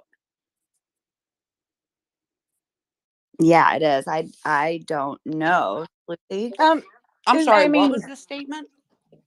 When they were talking about the eyewitness statement from DM, originally it said man, 5'10", all that. And then it said there was a line that said DM did not state that she recognized Oh, this person. But today, that line was not included. I don't normally I don't normally go down those sorts of paths, but Sleuthie sort of put me there yesterday, I think it was. I mean, in my mind, it's unlikely, but it is possible, I guess, that it was worded in a way, or maybe she hadn't said anything and now that's changed. So that's your opinion as to why it would be included in the first affidavit, but not in I this one. wouldn't go as far as to say it's my opinion. I would say more that I would consider it a possibility. So I honestly didn't even notice that difference was there. I'd have to go back and have a look. wait a second. Jumped on page 34, I think. Wait a minute. Hmm. This affidavit was written on the 29th of December. The new one? Oh, they Or were the old still one? the same day. Sorry. I'm thinking like a month out. I'm thinking, okay, so this guy wrote it You first. did that before too. It happened. Well, yeah. When you're looking at so much stuff constantly. If this was written first, and then say a week or 2 weeks or a month later, Brett Payne wrote his for Idaho, and he included a sentence, it could mean that she didn't say anything about it at all until that time in between. But disregard, because they were written on the same day. I mean, it looks like There's they the quickest sat rabbit hole beside I've each ever seen other. you jump out of, Sleuthie. What is it? That's the quickest I've ever seen you jump out of a rabbit hole. Yeah, I almost went there. I jumped out of my chair and everything. I was ready to go. This was written December 29th. And everyone's like, yeah, along with all the other papers that were written that same day. Sorry. At least I pulled back and we can talk about it for 3 hours, because that's possible too. Yeah, I didn't notice that wasn't there either. I do think it was written very strangely the first time around, though. I'll be honest, I skipped a lot when I realized it was word for word. I was like, I've read this 1,000 times. ADHD does not want to do this. Yeah, like, someone will tell me if there's changes, and they did. I got through like the first paragraph, and I'm like, okay. Then I get down to the next one where it says on November 13th. I thought, this better not. And then like I got to the next paragraph, and my brain was like, nope, absolutely not. Skip. They were all the same. But that is interesting that it's not in this one. Yeah. So what I'm doing, and I'm nearly finished it now, is I know some of you know, but obviously not everyone does. So I put together a document that has like transcripts for every single press update or press release that's obviously by video, that's official, plus all the PDF press releases from Moscow PD. And it's got the affidavit in it, but I'm going to put this into it as well. So that's going to be on my Twitter for anyone that wants to grab it in probably about, 45 minutes, and you can search the whole document to find pretty much anything that they've ever said, ever. So I can't remember what led me into that, but it was something that you just said. Yeah, that's amazing that you did that, Fresha. Thank you so much, because I know that was a lot of work for you. And if anyone has not looked at or used that as a resource, it has been hugely helpful. I think, do you still have it pinned at the top of your profile? I do, but I'm going to take that pin down and put another one up in about 45 minutes. Okay. Well, keep your eyes in the morning. It'll be there. Yeah. And Lori, I'm coming to you. You've also been waiting very patiently. Thank you. Yes, I had two things. One, Nerdy kind of beat me to it. I'm more interested in what they did not take from the apartment being from any crime scene. Don't they always take samples from the drains, the shower drain, the kitchen drain, the sink in the bathroom drain, looking for any kind of blood or DNA that would have been washed down there? Nothing. The filters from the washing machine where he could wash the clothes, and none of that was taken, which was really surprising to me. But the other one was, I touched on this with the Sleuthie about a week ago or a couple of weeks ago, I think it was, when we talked about Idaho has a very bizarre rules, however you want to say, procedural rules. The Idaho Crime Lab limits the amount of samples or submissions that can be given in any case, no matter what the case is. In the chat thing, I put one part that concerned homicides. And if you have a homicide that has more than one victim, you're only allowed 8 submissions for that scene. If you want anything more than 8, you actually have um it's like an exemplary circumstance or an exceptional circumstance, and then it has to be done in writing, and they have to approve it. And even if they did do that one thing, that's all you're going to get is one additional submission. The other thing, if you submit 3, let's just say right off the top of my head, 3 pieces of me and Irina did a couch. We were going to take 3 samples from a couch. If they have those 3 submissions from the couch and they get DNA from the first submission, they will not allow you any other submissions from that couch because you had a positive find from that one submission. Therefore, you get none. When it comes to blood trails from cast off, they will only allow them to test 2 out of the whole crime scene, 2 blood trails. That's all they're allowed to test. I mean, it's on their site. Anybody can go see it. I put the thing in there. I just think it's the most bizarre thing I've ever heard of. I never heard of anybody limiting what you can take from a crime scene. I don't even understand why you would want to do that. I mean, it does make the whole 104 or whatever it was pieces of evidence that were taken out of there make sense. I'm glad you Right? brought this up.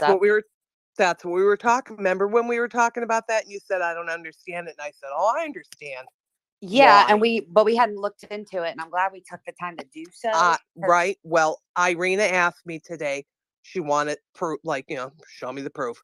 And I went and got it off the Idaho government website Thank you for doing that, Lori. Yeah, so that, I'll we definitely know it's true. We definitely know, what the rules are now.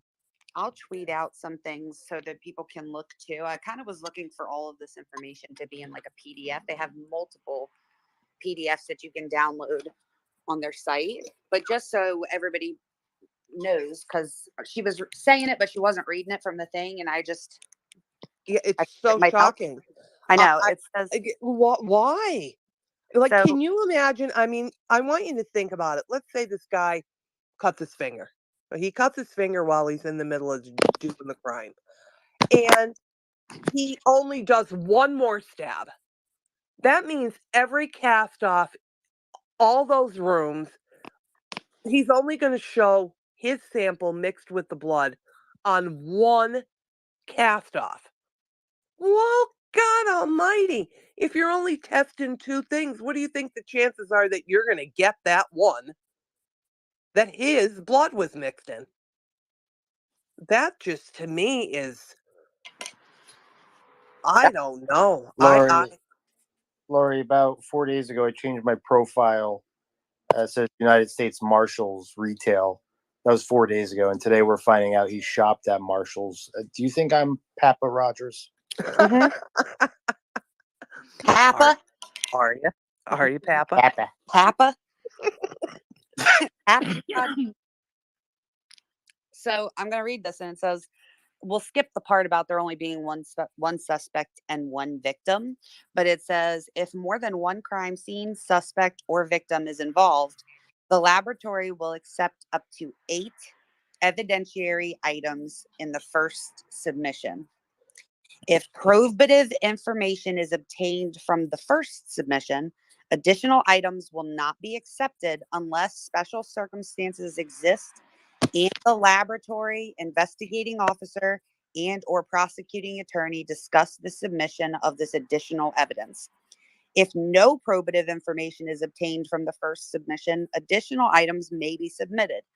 Then it tells you to contact the laboratory, and then it says touch DNA analysis is permitted on weapons in murder and attempted murder cases, which is interesting, right? Because we have touch DNA from a sheep, and a sheep didn't kill them. So I wonder how that.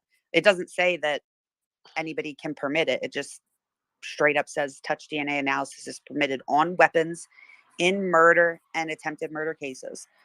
And then it says testing of blood trails is limited to 2 samples unless special circumstances warrant additional samples.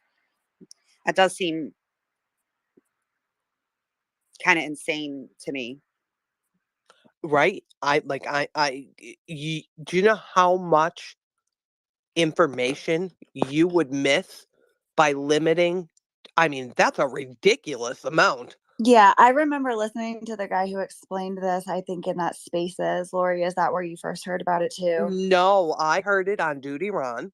Oh. Ed is the one who said, you're not going to believe it. Idaho has this like funky rule. And I thought, Ed, not that I don't believe you, I love you, Ed, but that's what I was gonna it's say. sounding a little wonky to me. I had to go look it up myself. Yeah, I think it was Sun and Smiles had a Spaces with someone. Forgive me, I don't remember what his name was, but he was explaining it, and I'm not gonna lie, the whole time I was thinking, this can't be true. This can't be right. He must have it wrong. He's got to have it wrong. You know what's interesting is that I know they put out a press release when they started doing like the genealogy at the university, which was in 2021. But in looking at this, there's probably more to look at, but just in looking at this, main page, it doesn't say anything about that. And in fact, it says a known blood or oral sample from consensual. Oh, wait, no, I don't want to go there. If a suspect has not been generated, or if a known sample, and this is talking about DNA, or if a known sample from a suspect cannot be obtained, the questioned items may be tested without known reference samples provided the questioned samples are CODIS eligible. If a CODIS hit is obtained, a known reference sample from the subject is then required to confirm the CODIS hit. But then it basically just says it just needs to sit there until you get one. That can't be true, because they were really excited about the genealogy thing. But I will say that in that press release, they did specify that they were working with police in like different parts of or different counties to work on homicides that were cold, not active. So that's interesting because it's not referenced here. I also included the link in the chat for the entire rules of the lab, like what they allow for everything, not just homicides or whatever, just in case anybody wanted to see any of the other stuff. That is as crazy as that. It is a lot. There's a lot on this page for you to many different things, many different things to click on. I personally like the PDFs because I like to write all over them. But all right, are we thinking anything else? I'm glad I told people I wanted them to come up and speak, Jess, because I feel like a lot of people came up and talked. Me too. I know the rule. Well, and I said to a bunch of people today, in Discord this morning, if I'm gonna start just randomly calling people up because people were saying that they were nervous, and I said I don't understand why you were so good at Spaces, and everyone. I don't know. I just get excited because I feel like everyone has a lot of good points and everyone has things to say that not everybody else has thought of. And I don't know. The second that I started reading this, the first thing that went through my head other than the thoughts relative to this was I'm going to need spaces or voices or something because I heard my phone going off repeatedly and I was like, it's I me. haven't got a chance to read it yet. I know she's not in there asking questions and she didn't read it yet. It's me. No, I did. I the second I saw it, I started reading and I dove right in. No shit. Yeah, I started marking it up. I like to go through these kind of slow, but when I got there, you know, I was, like I said, I was super proud when I was when I was reading like all the things they included. I thought, wow, they were really like, Yeah. for all the other statements that were so broad, like where it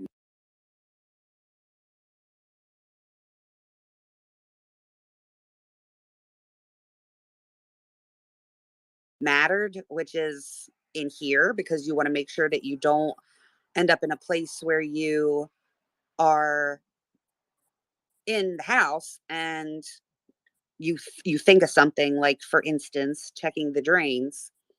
I don't know if that was listed in there, but I wrote it down that that's something that I want to go back and look when I do all of my list of what they asked Yeah. to look for. But you know, like Nerdy said, I get it, and I get where everybody's coming from when we keep talking about how, like, it's interesting because we'll say they don't need to be specific, or they don't need to have any facts. They can just, it can be like all opinion.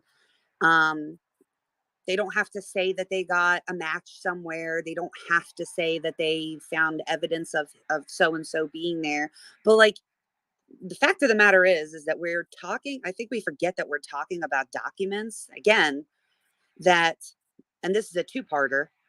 We're talking about documents that justify you taking another American citizen's freedom away. And so it is important to be particular. I'm sure that there are people who wouldn't want me to write up a document of, say I go become a police officer tomorrow. Do you want me just putting like all of my opinions about you in a document that I'm going to use to then arrest you?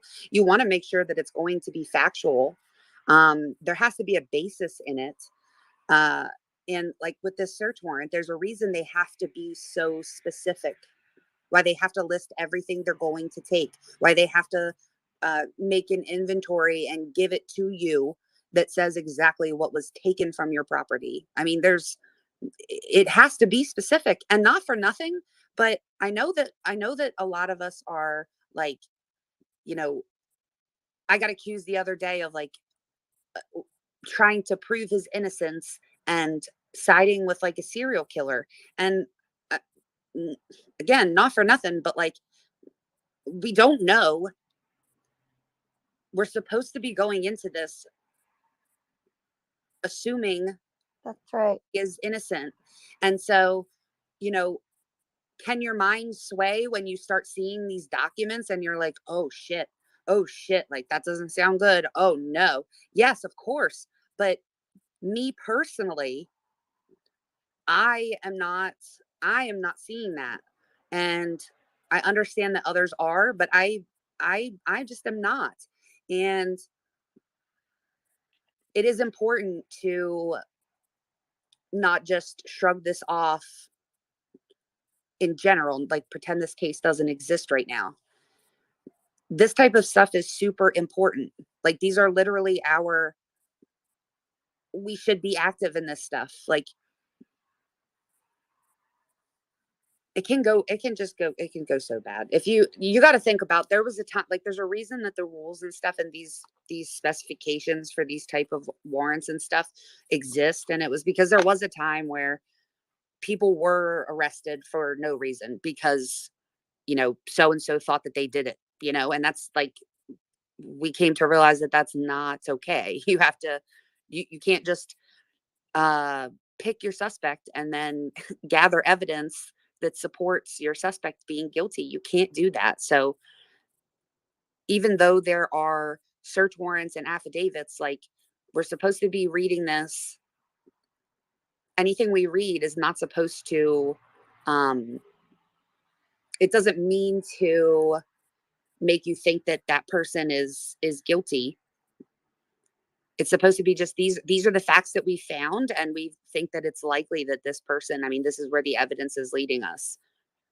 Um,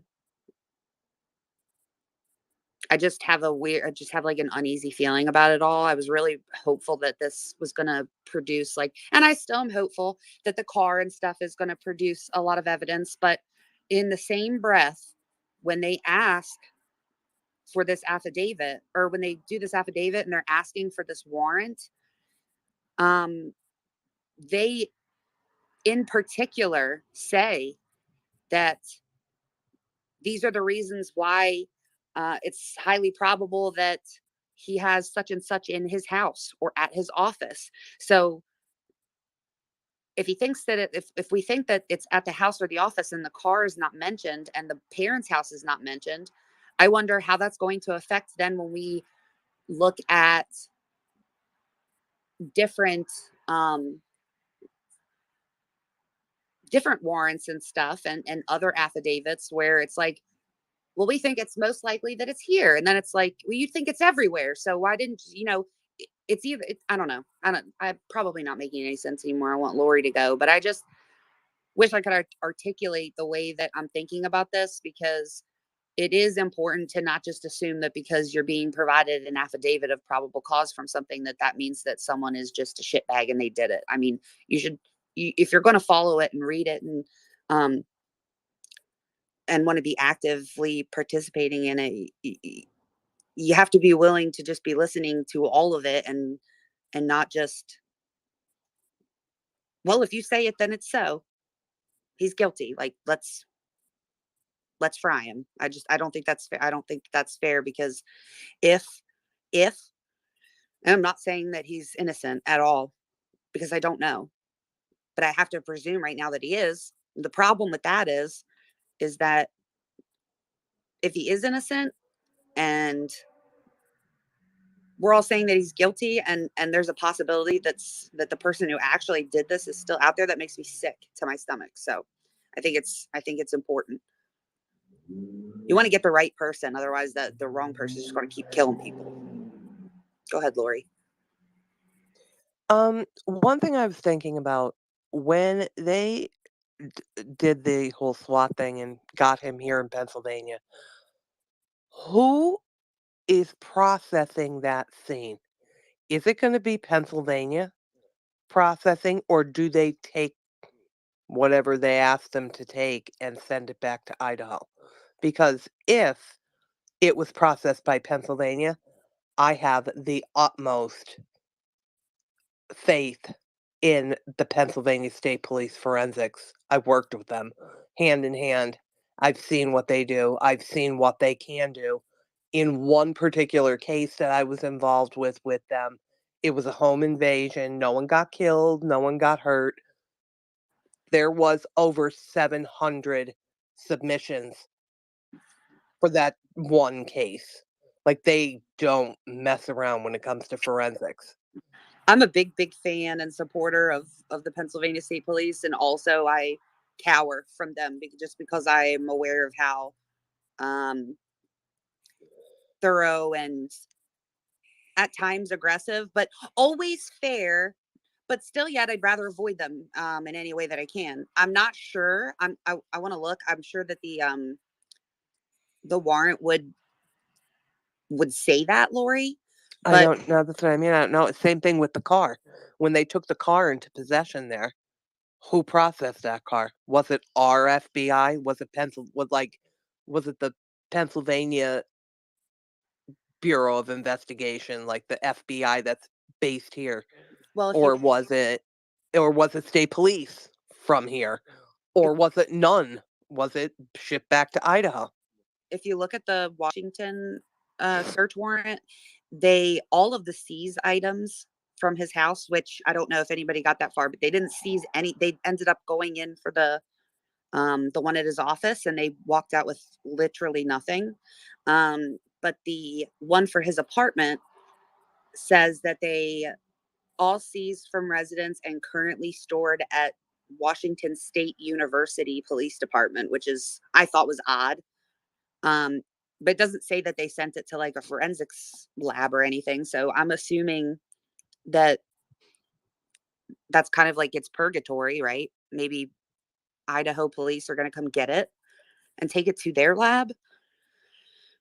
Wouldn't you want Are the, everything F- processed by the are the same? FBI not like? I mean, I know that they're helping out or whatever, but don't they have like a fair bit to do with making sure that shit gets done? No, No, I don't think so. They do in their app. Like if they asked if they could use their like evidence processing, they would do that, but they decided to use ISP. So like Pennsylvania can't say, well, since it's here, we're just going to do it. Right, that's what I mean. Like, is it? Yeah. Is that how it's going to work, or does it have to go back to Idaho? Because if they let us handle it, I can guarantee you they emptied that damn house out. Like, they take everything. If they even think it's remotely involved in anything, they'll make it fit in the warrant. But Lori, I wonder how they differentiate between the parents and their stuff and his. So they could say, we need to go in, like they don't know what his devices are. So let's say they go in and there's I don't know, an old thumb drive or something, and they're like, I think they would take any devices out of the house, because if he had access to any of those devices at any time, they would be evidence. But not He could before have the murders, not like they would have to, that would have to be in their probable cause to do it. And if he wasn't home before the murders, then technically those devices wouldn't say anything about him planning a murder. Well, we don't know that. We don't know how long he's been planning this or anything else. That is true, but you know what I did notice? Did you see there was a particular part, I'm going to let Claire go while I actually find it, but there was a spot where they specified dates for something, and it was August 12th or August 21st. Oh, right here. It says, based on all the foregoing information, there is probable cause to believe that evidence of the above listed crimes exist in the below described digital devices, and that there is probable cause to seize and search those devices for the evidence of the above crimes for the date range August 21st, 2022 to 11:59 p.m. on November 14th, 2022. So that effectively, I would assume, unless they have like a pay as you go thing. So if they find something and it dates back further than that, but they specified a date. So they're saying, like, I wonder where they pulled this August 21st out of, because that's the day he got a ticket. When did So, he move can I to say something real quick? Washington? Of course. Like, I think a lot of people want to know with certainty that it's Brian that did this, but for me, it's personal because I've fallen in love with him.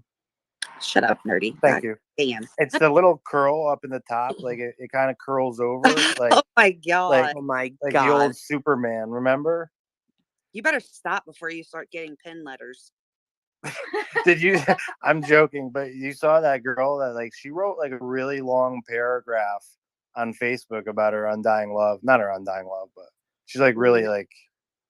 There are weird women out there that are like that. With serial It's gonna killers get wild. and stuff It's like gonna that. get. Just wait. It's gonna get You're wild. gonna get one? Why don't you write him a letter, nerdy? When did he move to Washington? Wasn't that in August? It was. We don't know. It had to have been before the 21st because he started school the very next day as a TA. The class. That's what I mean. Could that August date correlate with him getting to Washington? Irina He- took there in June. Yeah, he moved into the apartment. His neighbor said that he moved into the apartment in August, but I can't remember why, because there's just so much stuff that happens, I guess. But I remember having a conversation with Irina actually a while ago. I thought in regards to him moving there in June, but I don't know whether it's just that he finished at the old university in June, and I don't know what he was doing in between. No, there's a reason. There has to be. I remember it might have been a statement by someone, or maybe it was in the probable cause. But he also, I can touch it. No, I'm joking. when he signed up for the when he got his new phone number or whatever, he picked a Washington number in anticipation of going. But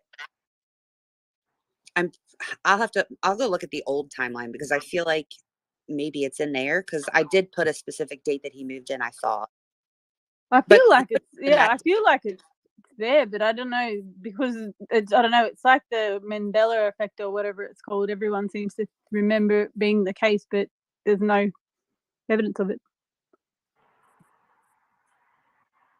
Well, you would think if you moved into an apartment in August, it would be August 1st, right? Wouldn't you move in on the 1st? No, Yeah, not I mean, necessarily. that's A what lot of Leases are case based. a lot of places will prorate the rent. So if you move in on the 15th of the month, or you know what I mean, you Okay. won't charge. I just can't imagine moving all the way across the country and not going to where you have a moment to like unpack and get used to your space before you start teaching on the 22nd. Yeah, but maybe he needed to find a place. But I mean, there's some speculation. He could have been out No there doing. June in order to look at places and secure a place. You know what I mean? Yeah, that's what I mean. Like to get settled in and figure out where he's going and what he's doing and find a place and all that sort of stuff. But yeah, I've literally not heard anything recently about it anyway. Go one step better. You move in August, and 12 weeks later, you're murdering? Like, if he did it, you know what I mean? How do you skip a beat with that? Like, how are you doing all this stuff? Pretty wild. Maybe if it's his first time, maybe it was just a part of him getting away from home and evolving into a monster if he did it. That's When why did he I'm get thinking his about phone? the When device. did he get his phone? June. So June. I already think it in was the June. 17th or something.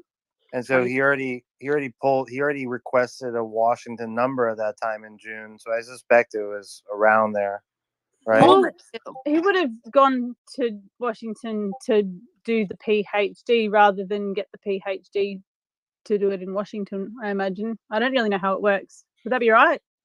Is it an application process? Like, do you have a choice where you go? Oh, he doesn't have to physically go there to apply, but he would have been accepted before then, but he would have to make arrangements. Not everybody is like me personally. I would not be comfortable because pictures are always different. I would not be comfortable with just showing up to move in. I would go see what it looks like, but Some people do that though. I know they do, but he's not They're like crazy. yeah, he's not like 20. He's not like a 20-year-old that's like he's 30 years old. You also note something, Sleuthie, on the warrant. You see it saying it served like his cell phone. You don't see any mention of him making calls. I don't see any mention of text messages to prove his location, to build up that. And the reason I say that is it says he stopped registering to those towers on the 13th or 14th. I think one of those days. You'll know better than I do. But I feel like he's building up this narrative that his phone was stolen, because if you didn't call anyone or text anyone, you could simply say, my phone was stolen and I had to get a replacement on the 13th. And by the way, I just picked a new number because I had to.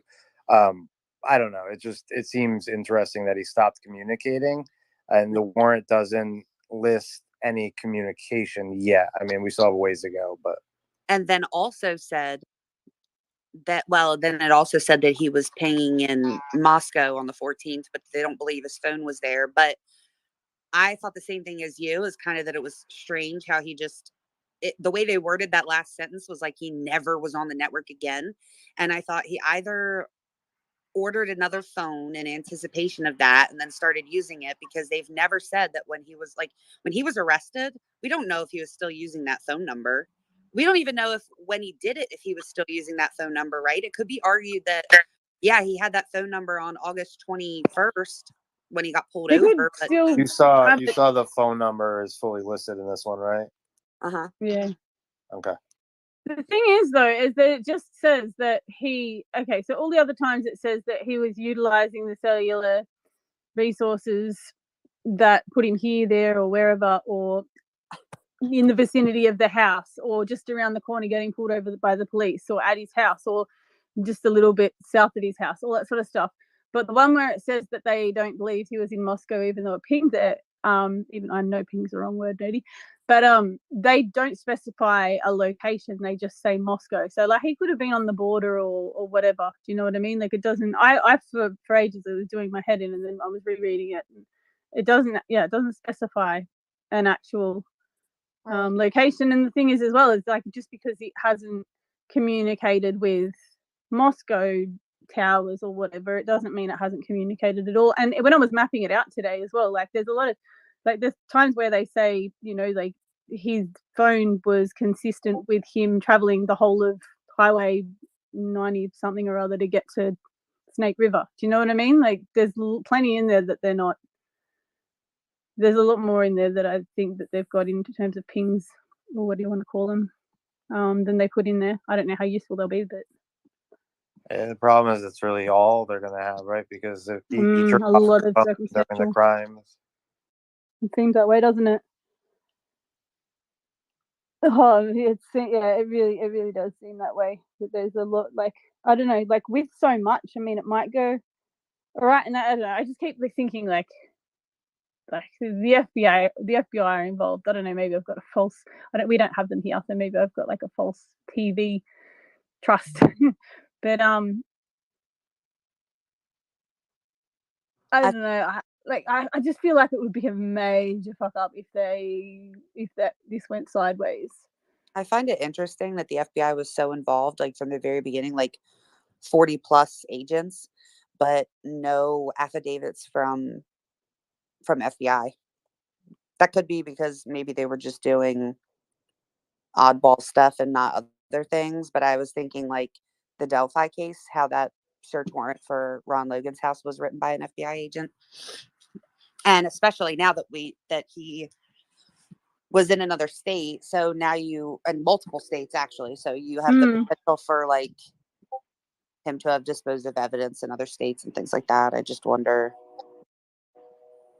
I don't know why I feel like it would hold more weight if it was an FBI agent. So what case was that?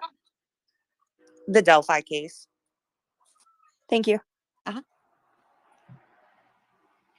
I'm just thinking now that you just said that, I do think that there may be more FBI involvement than what we may think because of evidence and the whole Pennsylvania, Washington, Idaho. That's what I was just wondering. I think so. I think that they may be involved more than Wouldn't what we that think. make it federal though, or does the actual crime have to cross? I think it's the actual crime, but since they were invited by Idaho. Well, is disposing evidence of a crime or driving around with evidence? That's what I'm saying. And as soon as you said that, I thought, oh, yeah, tampering with evidence, disposing of evidence. That's what I That thought. would be a crime in Pennsylvania. I mean, we're dealing with 3 states. That's crazy. Like we're not just dealing with like his arrest in another state. Like we're dealing with search warrants in 3 states. Because they have to. I mean, they're tracking him and his pings and stuff, and going through. Like I feel like probably not everyone was willing to hand over surveillance footage just because they were asked in Idaho. So then you've got like subpoenas in that state for people to do stuff and things. I just wonder, it just seems like really something really big for just a tiny department to be the only one. Like, when are these going to merge? Like Washington has like their own thing. When are they going to merge? How are they not merged? Don't they have to be? I don't know if they would merge. They might be merged already, and we just don't know it. I think maybe now that we've said that about the evidence in different states like that, I wonder if they're given the bare minimum of what they have to give because they are going to like blast it in discovery. Is it going to be federal? It can't be federal. Like there's It nothing can't be, federal. yeah. It's not a federal crime, and I mean, it's no different than like when Casey But and Vicky White left he was in prison. Loma, Colorado, let's say. It's no different than when Casey and Vicky White left the state that they ran away from. right? And the ATF and whoever's after them, sorry, not ATF, U.S. Marshals, they arrest them. They have to get warrants for the hotels they stayed at and search warrants. But ultimately, they go back to the local jurisdiction. The FBI was only there to assist them, unless there's a federal crime here where it like gets into something well beyond what we saw in Moscow. There's no reason it'd be federal. Also, they'd have to commit crimes in other states to be under other states' legislation, I imagine. I mean, What's again, I considered a think people are crime? forgetting that's what extradition is for, guys. Literally, there's no. Again, the FBI doesn't get involved. If I go to Pennsylvania and commit a crime, I'm held accountable to Pennsylvania statutes and laws, not a federal statute and law, unless I'm breaking federal like laws. I don't know where people get this notion that if you commit crimes, you're held accountable in every state. You'll be, and then the states will come to an agreement on what they're going to do, which crimes are greater, and how, and that's what extradition is usually for. You have to report to each. I've seen it in Connecticut. Like people come into New London court and they get shipped right back to Massachusetts, but they have to report to both jurisdictions in which they committed the crime. Doesn't mean it becomes federal because they've committed crimes in different states. They have to commit a federal crime. So why do you think? You would have to go through the whole thing of what we're going through now I'm just on wondering the with the federal side. Like he would have to be charged federally in a federal court. So Like I'm it would be a saying whole other to do. with the affidavits is what I'm talking about. There was a large FBI presence because there was people all over. That's the impression we were under, because everybody was everywhere. So they had people that were everywhere that was also going to be able to do the interviews and whatnot. I'm saying why, like, at what point would they I be guess writing affidavits? the best example I could get for it to like be escalated, and I may be wrong, and I will we'll cover this tomorrow, try to.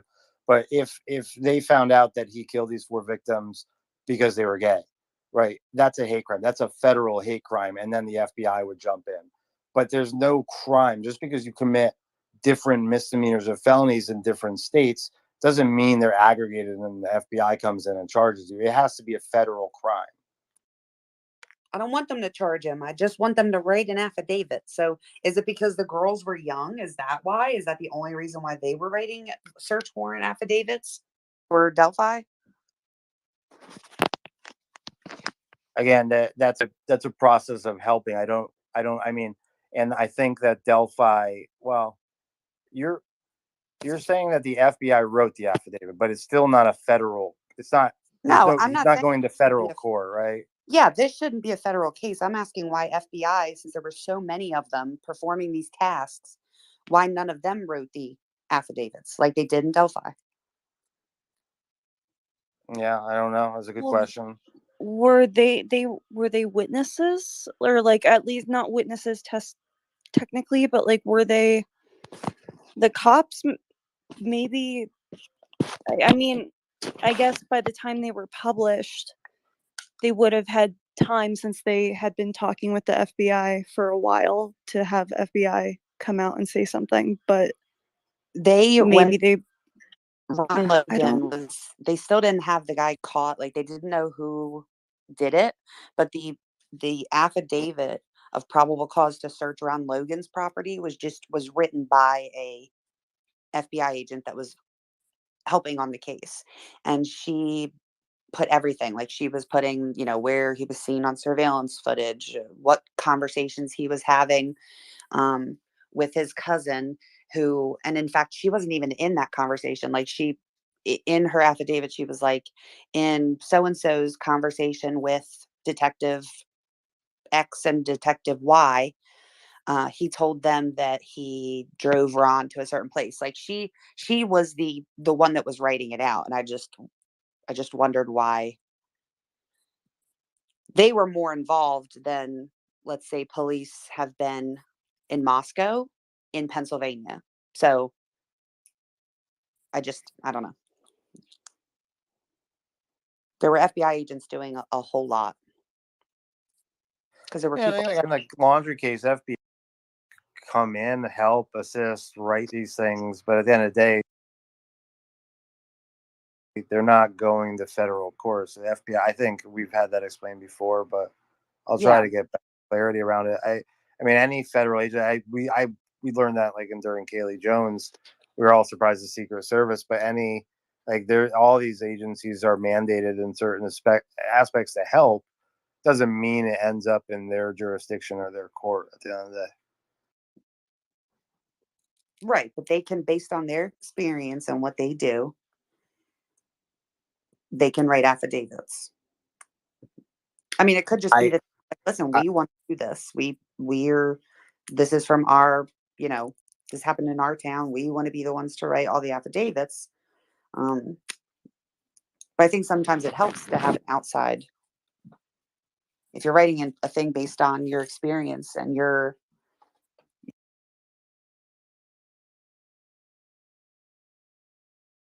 perception of things. I mean, it could be just who's the best lead person to write that affidavit, right? I mean, that FBI agent could have been with that case from the get-go, may have been connected in some way to the pornography case. Like this case, that Delphi case went all over. Yeah, I'm thinking definitely. And so there could have been just a point person that was the best person to write that. I think that could happen, but I don't think that makes the homicide. They're not going to show up in federal court because the FBI agent wrote the affidavit. Why do you want this to be a federal case so bad, Nerdy? Nobody's saying that but you. Oh, I don't. People have asked like crossing state lines. No, I'm not. I don't want it to be. I think people have always like said that from case to case. Can this become federal or what? The FBI? It doesn't become federal because you go across state lines. So the reason I asked, I thought that it did is if the crime crossed state lines, basically just what you just said. And I don't know why I thought that, but I feel like I've thought that ever since. I feel like I learned that around like when all of this first started, back when we were in Gabby. But I guess I was wrong. Well, you're not entirely wrong. It Well, and they were on depends federal on land the too. crime. Right. It depends on something if where exactly it's committed. Also, if a minor is involved, if you kidnap a child and you cross state lines with that child, it then becomes federal. Okay. It depends on the crime. Right. There are, rules to all that kind of crap. Okay. I was told that the FBI is really, really busy.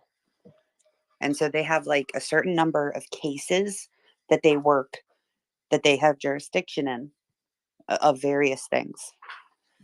But when something like this happens, all departments all over the United States has the option to reach out to the FBI and say, we would really like your help. We really would like to use your resources. Could you please, we're inviting you into our investigation. Then they open up something that's not even really a case, but it's a police cooperation case. And they basically just open up a folder and say, this is so that we have an open line of communication with such and such a department because they asked for our help. We will help in any way that we can with however many people we can. But they don't take over, because when the FBI, you have to think of the things that the FBI does take over, like what is in their jurisdiction. And it's like major crimes and money and things like that. So stuff that takes up a lot of time, but they do offer their resources because they can go anywhere. So let's say, for instance, that Pennsylvania has a better department or scene processing thing and evidence and stuff. They can't just be like, someone from Massachusetts can't just call and be like, hey, can you like interview all of our people too and process all of our evidence, because your stuff is way better than ours. But the FBI can go anywhere, but they won't take over unless it becomes a federal. I mean, if it's a federal crime, they will, but they don't go in and say, hey, you're not equipped to do this. You guys haven't had a homicide. I don't like how you're running this, so we're going to do it. They can't do that.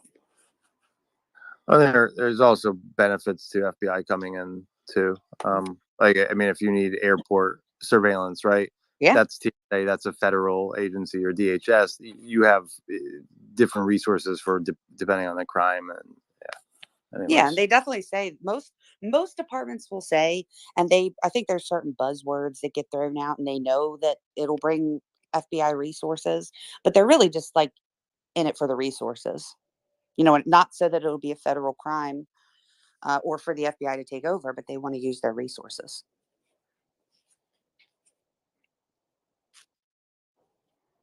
Claire, you can go ahead.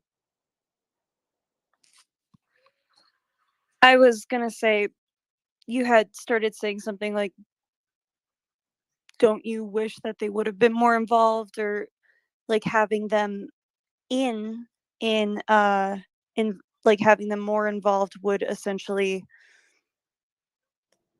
almost like double check maybe. And I don't think you finished your thought on that one. That's not surprising. I'm thinking many things, and also, how long have we been in here, Jess? No, Hours. but I that's what I thought you were gonna say, and I don't want to put words in your mouth. I was gonna say, I think if we had, like, if the FBI was more involved, let's say in this case, at least outwardly, maybe it would show less, or show like that more outside people are working. Like, I'm not just seeing a perspective from law enforcement. I mean, they are but like police on the case.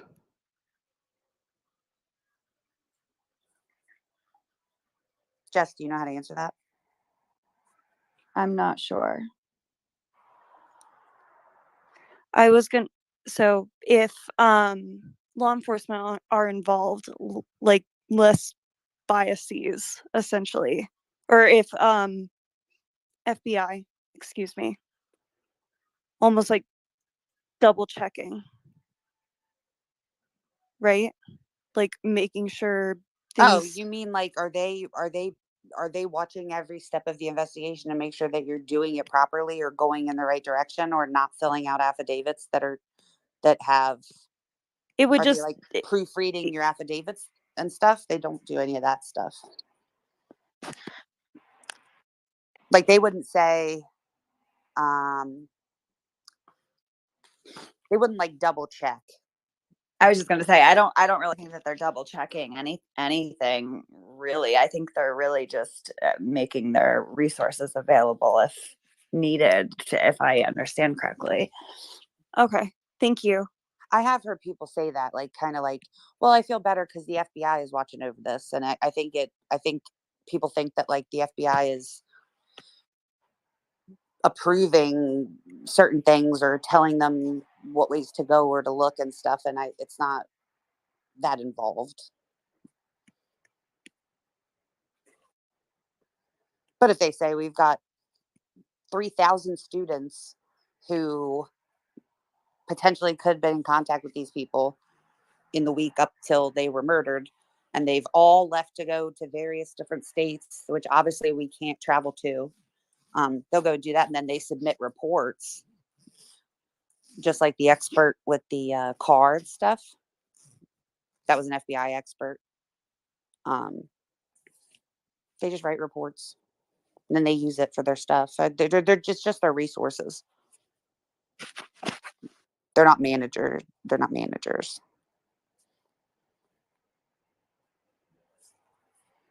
If I could pipe in, hey everybody. I was just about to call on you. I'm sorry, this is the first Twitter Spaces I've ever jumped on. I'm normally just on YouTube, but Welcome. I remember that if it's on a federal land or a state land, like Gabby or Delphi, that's when the feds tend to take charge, if I'm mistaken. But honestly, it is just to guide and help them with more resources, or if the crimes are committed over states and travels through. So if it's on a crime spree, of course, or if it's some major crime organization. But other than that, the main local jurisdiction covers it, and the feds just guide it, from my understanding, unless it is on state property or state land, federal land. Yes, yes. It's Does that not make sense? true. That's not always true. State and federal can share concurrent control and over certain land. Depending on the case and if they have jurisdiction. But for instance, murder is not a federal crime. They don't have any jurisdiction. That has to be charged by where it happened. Right. So, But that's where I was wondering on the clarification on if it was on specific state line or federal land pending, if they would take more reign to it rather than just the jurisdiction, like have more hands on board than a typical assistant. if I remember, Nerdy with Gabby wasn't like just because just where she was in particular, as far as their like processing and things like that, that was up to them because it was their park. It's federal land, yeah. Right. So it just depends. And I know that they were like super, if you really think about it, we really hardly ever heard from them. And it was like where it happened. And it's because it was federal, but like and also we don't know what constitutes that. And I think that might have been where Nerdy was getting a little, and why it does get confusing is because we know that like one of the things that might qualify it would be like crossing state lines, but we don't know Right. what is crossing state lines. Like a person, like he wasn't a fugitive because he had never even spoken to the police. He had no idea that he was being Right. arrested for murder. So like in terms of him quote fleeing, like he wasn't fleeing. He wasn't a fugitive from justice, as far as I know, because he didn't know. He might have knew if he actually did it. He knew that he was leaving, but it's not like he had an interview and was told to stay close in case they got to talk to him. That's what I was thinking, or if there's other things that happen pending on if there's other investigations that look similar to what happens. And this is just in general. And that's why I was thinking, pending on each circumstances, because there's different scenarios that could mean, but also the feds do work in the shadows. They're never really in the forefront as much as the local jurisdictions are, from what I've noticed. I wonder, like, let's say if we found out that when he was in Colorado, he killed somebody, and then when he was in Indiana, he killed somebody, and then when he got to Pennsylvania, he killed somebody. To me, I feel like if that was one person each, that would be seven people in a span of 2 months. That probably then, and it might not, they may not even step in at that point, but I feel like it would be reasonable at that time. But what caught my attention was when the Washington agents showed, and that was from a different state when those agents showed up. Remember that night when they just trucked up in the middle of the night and tried to cover their faces? The Cowboys? Mm-hmm. Yeah. The one that caught my attention. He almost got drug Yeah. away. Mm-hmm. Yeah. We still don't know who that was.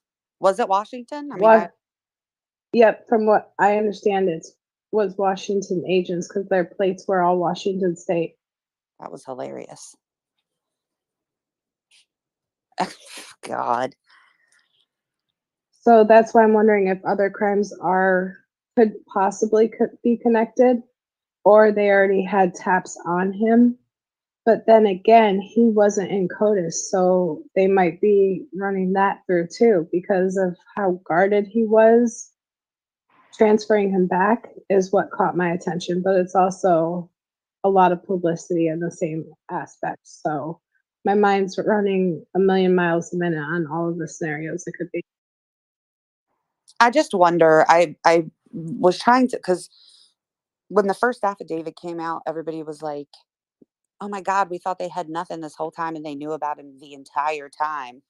To make it seem like, even week one, that they knew exactly who he was, and they started like building evidence against him, and that's not so. But I've been trying to. I want to try to pinpoint anyway.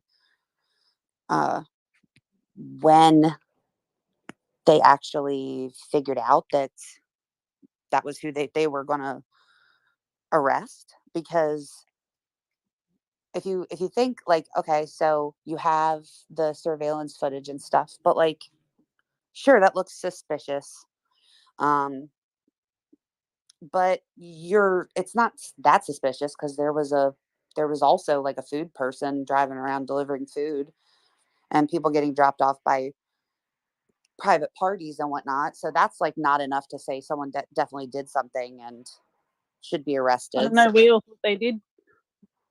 Hmm? So we all thought they did. That was suspicious to us. Literally everybody. I didn't.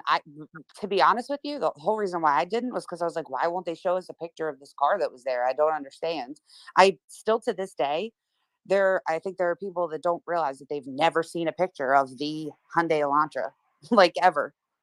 And but they I could do think that. that's because once they figured out who they were going after and what he was studying is what really caught their attention. And also, I can verify, I don't know if anybody else looked it up, but I did between the 12th and the 15th, pretty much all the traffic cams you don't have access to because they have the traffic cams that you can get to see the snow on the road.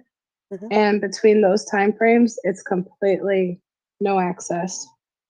Well, and they started pulling the logs, the service logs too. Uh, but of course, that wouldn't have included way back in August, and it wouldn't be like a traffic stop. But um, so basically, they're saying they saw the footage and they saw this car. Um, and then it was November 25th that they asked all agencies to look for a white Hyundai Elantra. So they were already, they definitely were looking for the Elantra before they knew who was driving the Elantra. And as far as I could see, the earliest that they would have known who he was November 29th when those two WSU officers Yeah. confirmed via his tags. But again, at that point, all we have is what we know that was seen on camera. Someone just driving around, someone speeding off at 420. Like that's all we knew. We didn't have cell phone stuff because it wasn't until um, Right. they did the But ping or the tower dump, which also didn't even show him. Right. it wasn't So, until they didn't even really know that they had the right car until they got the footage from Pullman. I think it was the Southeast Nevada street that crosses with Stadium Way. It was that camera there that they got a clearer picture of when they took that to the car specialist. He was like, oh, it's actually a 2000 or up to a 2016 or whatever. So like all of those things, like I guess took time. I can see how it happens. Like I suspect they didn't start querying and figuring out through the courts it was him until the 15th, until the Indiana police stop. I figured there's a gap there, and I figured that gap based on my own call to the tip line. I get that those people, the cops in Pullman would have had more weight because they're cops, but given that they're calling in and then you at a quick glance looking at him, you're like, well, this guy applied to police, he's in criminology. For the same reasons you're presuming he's guilty, would be the same reasons police glanced over him. And like they had 22 or what 21,000 Hyundai Elantras or white, like I think they glanced over it and then panicked when he was leaving. Perhaps yeah, those cops and sort of okay said, "Oh shit, maybe this is him." Verified through that police stop whether it was scratches. I don't know what they were looking for there. Just ownership of that vehicle. Confirming he owned that vehicle was important for some reason there. And then on the 15th, they started scrambling, and they had 2 weeks there to get those very preliminary basic information that we're seeing pings. We're not even looking at warrants to Apple or Google. We're looking at ping. So that was all very rushed in my opinion. agree. And also there's like that period of crossover where they think they know who it is, but they're not quite sure, and they need a little bit more to be able to do anything with it before they even start looking at trying to get arrest warrants and stuff like that. So like, yeah, I think the with the process. volume of tips that they were telling us they had, remember there was that crash Hyundai, like them taking time. I think they were vetting through all these tips, and at some point around the 13th to the 15th is when they realized this was likely their guy. I also think a process of elimination was the 2 plates rather than just the 1 plate, and went down from that way. Because how many transplants have that car versus the residents that would have the 2 plate requirement too? But I wanted to say thank you for having me. I gotta jump back down. But thank you. Love you all. Admire you all. Have a beautiful night, and I'll be listening. Thank you for coming. They didn't actually know. They say that in the affidavit that they didn't know that Pennsylvania was a 1 plate state. I think they just had to confirm with someone that it wasn't going to be argued. So, like, obviously, a Pennsylvania state police officer would know that it's not a requirement there. It's the back plate is there's 21 states that don't require both. Like, one of them is Arizona. So, I would imagine that Xana's car also didn't have a front plate. But of course, I mean, obviously, it doesn't fit what they saw on the camera. But my whole thing is you didn't see this white Hyundai Elantra park someplace and a figure clad in black get out and like go into the back of the house. So that we know of. Yeah. So it's like none of that. Yeah. I was just gonna say the other thing too is like the realization I've had is police can do shady stuff. They could have done shady stuff to confirm it was him, and then obviously have to backtrack to get the proper legal method for court. So that's something to keep in mind too. Definitely that, and I think that's definitely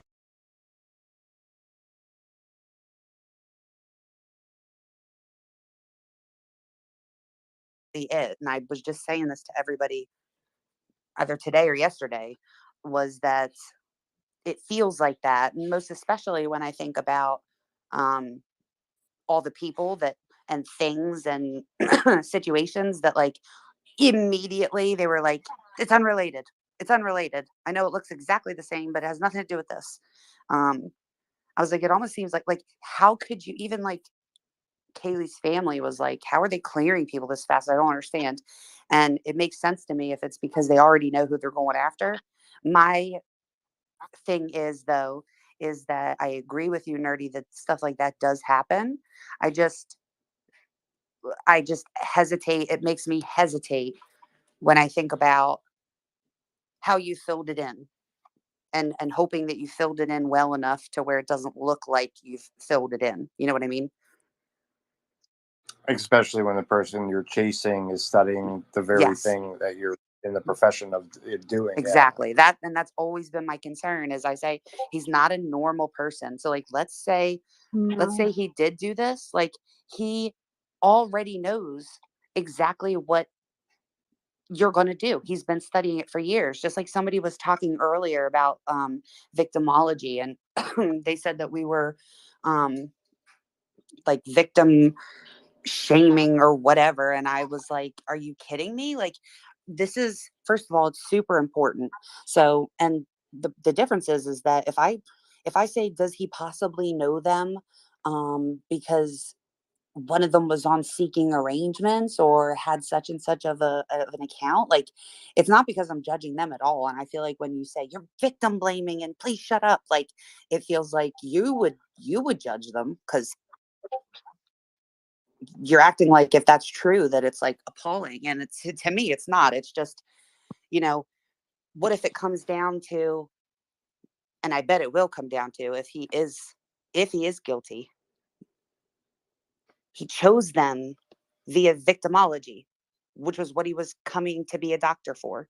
So I feel like it's important to look at that, because if it is random and he didn't know them, I would be willing to bet that he based this off of some type of victimology.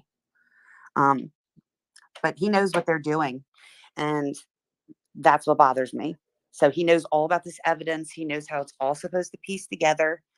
And that would be really awful if it would come back to bite them, where he and his defense attorney were able to prove that that evidence ended up being fit to their suspect instead of the other way around. That would be really terrible.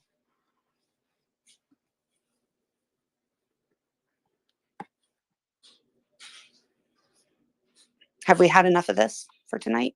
No, keep talking. We definitely got sidetracked. We were talking about the search warrant, and then we got totally sidetracked. But It's all been about him on the case, though. Quick before we go, though, like, what do you think about that? So I found it super interesting that we got that article that said that he often had an Asian girl at the house, and then all of a sudden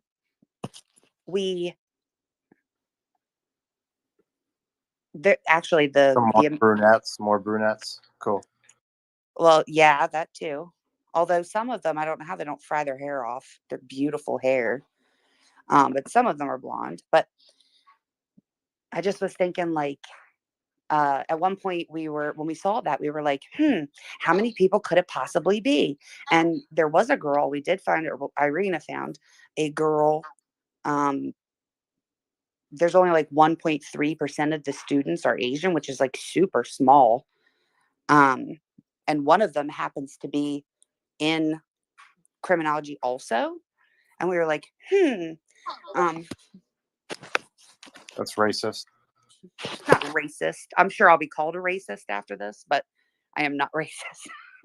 I probably, if I go check the comments, it probably already says I'm a racist before you even said that, but that's not. And I was trying to word it carefully, but I think what I'm trying to say is getting lost.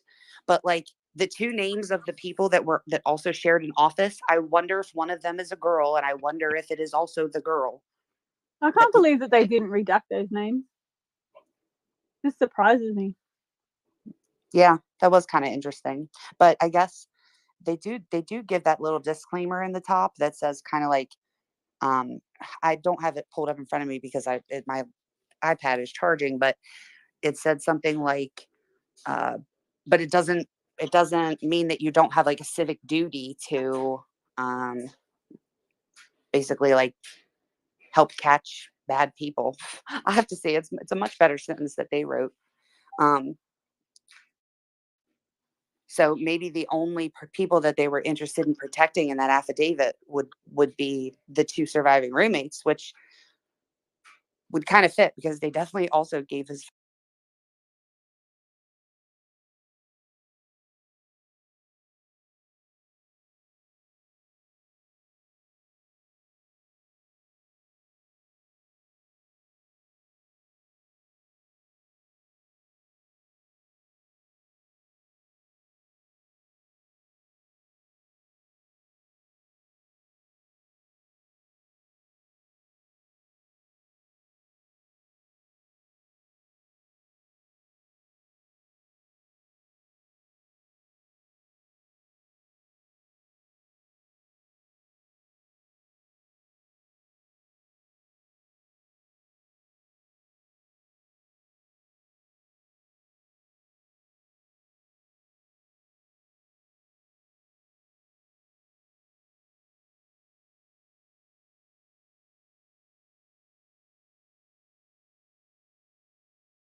number away. The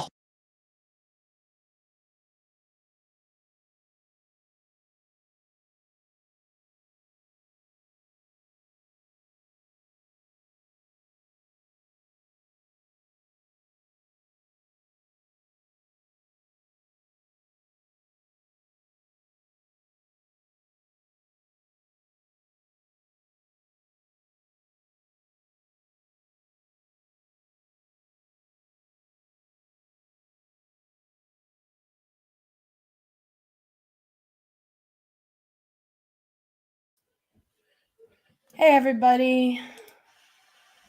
Thank you for joining me. Let me see if I can get into Brian Entin's now.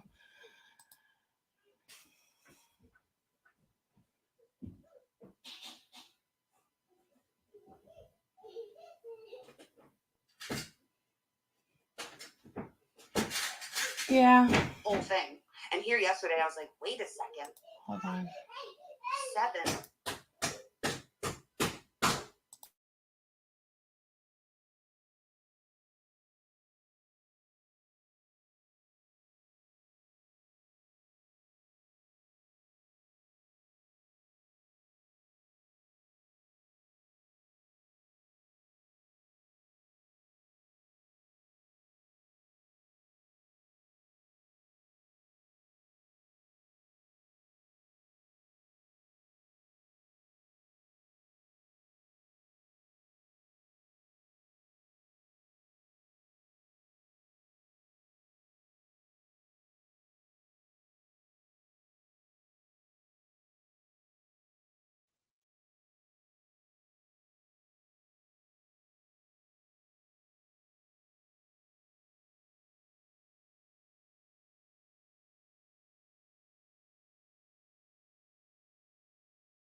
Soon that it was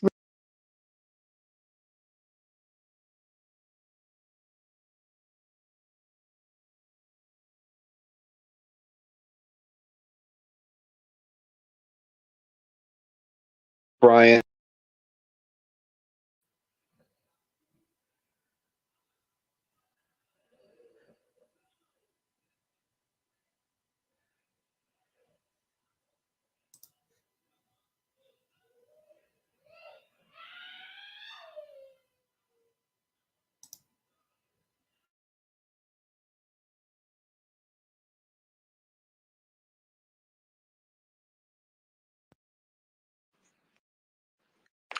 Hey everybody, this is Brian. Hope everybody's having a good night. Wanted to get on here tonight to discuss the unsealed search warrant in the Brian Koberger case. I wasn't really expecting this to be unsealed today, so it kind of came as a surprise this afternoon when we were able to get it. So just kind of wanted to go over it with everybody. We haven't really had any other significant developments this week since I left Idaho after the hearing the end of last week. So just wanted to get everybody up to speed. I have Jennifer Coffendoffer with me, former FBI agent who's been following this case closely. Jennifer, are you there? Yes. How are you, Brian? Good, good. How are you tonight? Oh, I'm doing great. Yes, this was a big surprise, right? At least Yeah, the I just timing. missed you. I meant to watch you on News Nation a little while ago, but I got distracted. I'm working on another story too, so I suddenly lost track of time. But thanks for hopping on here. I know you've had a busy night. Oh, no problem. Yes, look forward to it. So what did you think when this came out? I wasn't expecting them to unseal it this quickly. Well, I had a little bit of inside information. I don't know, they might even be on here that it would be coming soon, that it was really just a matter of administration. And March 1st, was kind of the date I think some of us were looking for, that it wouldn't be unsealed after that date. It would be before. And certainly it happened quicker than I thought it would. Yeah, no, same here. We had all put in the request for it, and then I wasn't expecting to get it. So if those of you who have it, it's I think it's like almost 20 pages long. A lot of it is just kind of a repeat of the probable cause affidavit um, from Moscow PD. But there are some really big new nuggets. One of which we can talk about first, is the list of items that were taken from Brian Koberger's apartment in Pullman, Washington. Um, his office was also searched at Washington State University, and I tweeted a video of that, Jennifer. I don't know if you saw it. We actually, when I had kind of a slow day in Idaho, I went over to Washington State, found the building where the criminal justice school is, and his office was actually like downstairs in a basement. It was really weird being in that building, like thinking about him walking around there and going in and out. But anyway, the search warrant didn't really have any items taken from his office, even though they searched it. But they do have the list of items taken from his apartment in Pullman. So maybe we can just go through them, Jennifer, and you can kind of tell us what you think. The first thing, one nitrite type black glove. What do you make of that, Jennifer? So these gloves are very unique. They're unique because they fit very tightly on the hand. And the reason we even wore them in the SWAT program was because you needed to be able to manipulate things like flashbangs, as an example, that are very, more intricate. The trigger, to feel your trigger, things like that. So these are very specific gloves, and it's interesting. I thought there was only one. Of course, a lot of people jumped that, oh, there was the other glove that was, found 11 days, I think, after the search. From the pictures I've seen, there's, no match there. It's a completely different kind of glove. But it was interesting. There was only one. And I didn't quite know what to make of that. I would have expected the pair to be there. Yeah, that is interesting one. Then one Walmart receipt with one Dickies tag, two Marshall's receipts. Granted, it doesn't say what's on the receipts, what items, but the first thing I thought was, I'm assuming there must have been something on there that they thought was relevant, or would they have taken those no matter what? No, I think that they were relevant, possibly disclosing clothes or other items that he purchased, maybe those Van shoes, as a possibility. I think they're relevant. Interesting. Dust container from, I don't know how to pronounce this, BISSELL, Bissell Force Power Force Vacuum. Is that common for them to get a dust container? Well, first of all, Brian, are you not, you don't know about vacuums? That's Bissell. Bissell? Yeah, I'm not like a big vacuum guy. I'm not a big vacuum guy, no. Okay. No, this I do made have a a vacuum, but I'm not like a vacuum aficionado or anything. Yeah, I'm just kidding, but no, that was very important, because if he did do any cleanup and just failed to empty it, and even if he didn't fail to empty it, or in other words, it was empty, there would still be remnants. And I think that was a very good call. In fact, we haven't seen the warrant return for the dad's house. Right. But where, we saw him using a vacuum later, and I certainly hope that they grabbed the vacuums and shop vac from that search. So I was happy to see this. So what would be in there? Would it be like hair or DNA? I mean, what could be in a vacuum? Oh, hair and fibers. As you sweep up, even smaller particles of possible blood, dried blood. So it was very important that they get any cleaning type, brooms, brushes, vacuums, all of that should have been taken.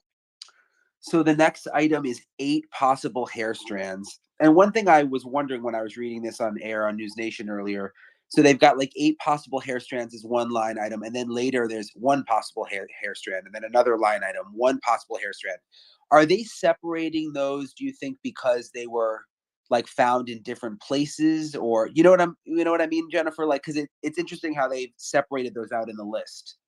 Well, how this works when you go in and you're responsible for evidence recovery is each room is labeled, typically with a letter.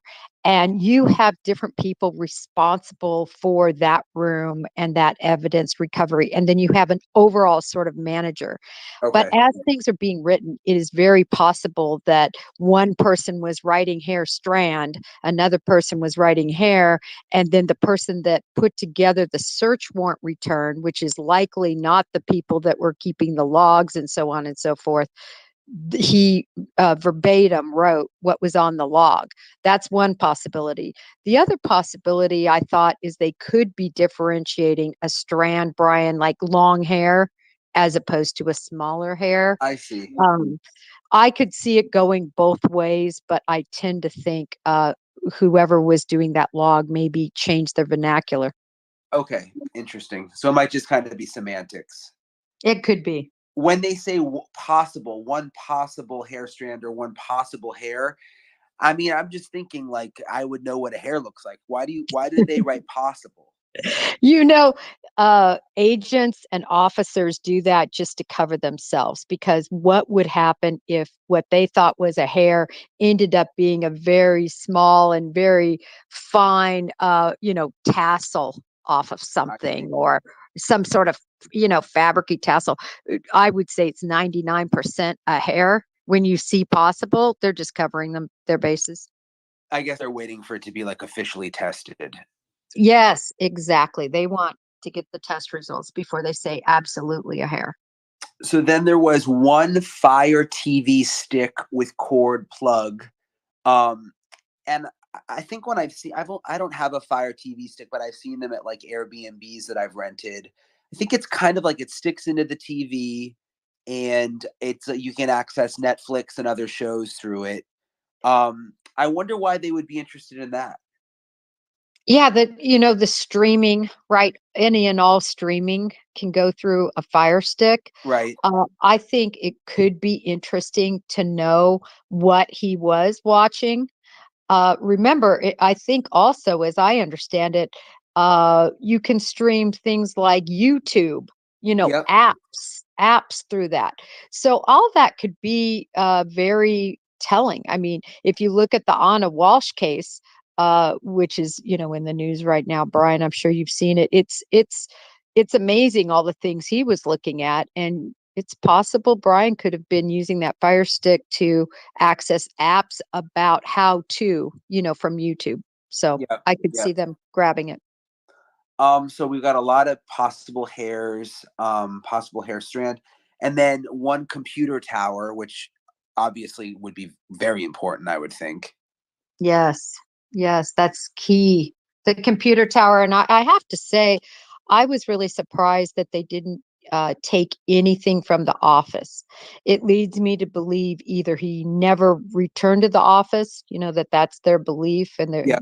was undisturbed, or B, there was no computer there, that he had a laptop he took in and out. I was expecting something from the office, but it was vacation time, Yeah. after November 13th. And it's possible he never went into that office, and that's why they never Yeah, took and him. it's my understanding he shared the office with another like grad student. Ah, So maybe you're right. He had a laptop and just kind of plopped himself down in there when he was doing work or whatever, or meeting with students. But maybe it wasn't like a place where he kept stuff just since he shared it. And it was interesting because in the building where his office was, you've got part of the criminal justice, like faculty and professors on I think it was the first floor when I went in. And then down in the base. So I was looking for his office on the first floor and like chatting with the professors and stuff. And one of them was like, no, his office was down in the basement. So I went down into the basement and it was kind of interesting because like on all the windows they had these, and I have some pictures, I could tweet them later. They had like these signs on the windows that said basically if you're here from the media, like call this media relations number. So I guess I wasn't obviously the only person that had like gone wandering around this building, but I went down into the basement, and then in the basement was where his office was, but that's when I found out that he shared it with another person. um So, but again, it was just weird going in and out the front door, just like thinking how many times he had come in and out. And there were a lot of students there. Obviously, school had started again at Washington State University. And they're just like, young students walking around. And it was just, I guess it was just kind of eerie being there. You know what I mean, Jennifer? Because it was like kind of thinking about him there around all these young people when mostly I'd been at the house where the murders happened. But to be in that setting, it just felt weird. Yeah, no, I totally see where you're coming from there. I can't imagine walking into 1122 King Road. I mean, like inside, how eerie a feeling that would Oh be. my gosh. Yeah. I mean, you would just because your mind wanders. With everything we know, it wanders, and I could see yourself going in there and thinking, oh my gosh, when was the last time he was in here? Was he thinking about this, on a daily basis, when he Yeah. was in there? Just it's eerie. Did you get to see his office, Brian? Like the interior? No, so they had it Oh, was like on an interior hallway that the door was locked. So I could only see I think it was office number 12, if I remember correctly. And I could see through the window and I could see the 12, but I couldn't see into the actual office. But the other weird thing was on the walls, they had names of all the PhD students because a lot of them teach classes, and I noticed that his name wasn't anywhere. So I think they had gone through very quickly and gotten rid of like his name on all the sign up sheets and that kind of thing. yeah, I could see them doing that. Even though, he's obviously innocent in the eyes of the law. There's been a lot of information disclosed in that 19-page affidavit that would have many people believe he is guilty of this crime. So Yeah. Well, let it me makes keep going sense. down the list here. So the Sure. computer tower, one collection of dark red spot, and then it says parentheses collected without testing. What do you think? I mean, so what it just says one collection of dark red spot. What does that mean to you? Oh, that means they believe that that's possibly blood. Um, I guess that's a teeny bit obvious, but that's why they took it. They think it's blood, but they didn't field test it. And so, which is smart because you don't want to put anything that could alter it in any way with just a field test as opposed to getting it to a lab so it can be extensively tested there. So they I was glad to see that. I was shocked to see not much more of that. I would have expected more, Brian. Yeah, it's interesting. It doesn't say what they found the dark red spot on though for that line. Um, Yes, it doesn't, and they're keeping it. When you do these evidence collections, you keep it very non-specific. so It's then normal. it says two cuttings from I think it's uncased pillow of reddish brown stain, parentheses, larger stain tested. So I guess some stains that they found on pillows. Right. And they don't tell us the testing, but I would guess, that is blood. I Yep. mean, that would be the inference. That's why they took it. They field tested it. And, it's going to be very interesting to see whether that's his blood or one of the victims' blood. That's what we don't know. Yeah, I'm just trying to think like would the victim's blood be on his pillow? I mean, well, how could you explain that? Well, this is what I'm picturing. And please, trigger warning for anyone on here. In this sort of a crime, especially an arterial bleed would completely spurt out. Venal bleeds, no, but a arterial bleed, yes. So I would think he would have had blood on his hair, blood all over. Now, I can't imagine him not washing and going to bed and using a pillow, for heaven's sakes, to sleep on with that. But we don't know. We Right. don't know what he would or would not have done after a crime like that. So it's possible, Brian.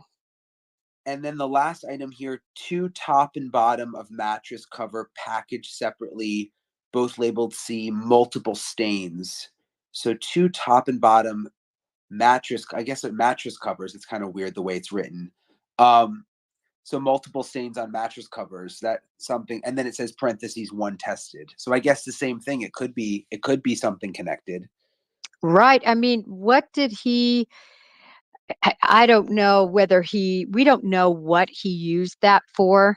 These mattress covers. Was it on his mattress and he laid down and, stained like that? We don't know what he did, but this certainly gives us a little bit of a window into that, unless he used those mattress covers to put something in that would have been soiled with blood. But that makes less sense to me. Yeah. And then the one I skipped over was one possible animal hair strand, which I thought was interesting because I immediately thought back to Kaylee's dog. Right, I guess they Murphy. could try to Murphy, they could the doodle, they could try to connect that possible animal hair strand back to the dog. I mean, is that what you think they would be doing? Well, the big problem with all these hairs is, to me, it's a principle, not to get too fancy, right? Lockhart's principle that basically on a crime scene, when you go to a crime scene, you bring things, and when you leave the crime scene, you take things. And that holds true too for apartments and anything people go in and out of. There's no way you don't leave something behind. So when you think about that principle, I was thinking about this apartment, all, different people who would have been in there, transference from, his father being there. Uh, Brian, did you report that they had a dog, the parents? Yeah, so when I went to their house, um I believe they do have a dog that they had. I'm trying to remember. I think they had the dog, kind of in a back room because we were all just meeting in the living room. So I think Kaylee's parents do have a dog. And what about, did you do any reporting though on the Coburgers? Oh, I'm sorry, the Coburgers. Um, I don't know that they have a dog. I went to their house and there wasn't a dog barking or anything like that when I knocked on the door.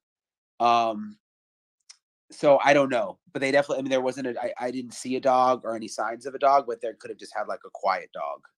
Right. I guess the point is that, a hair could have been left there weeks ago, or months ago, years ago.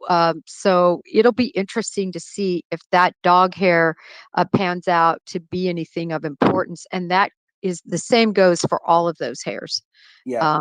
because of all the different people that would have been in and out.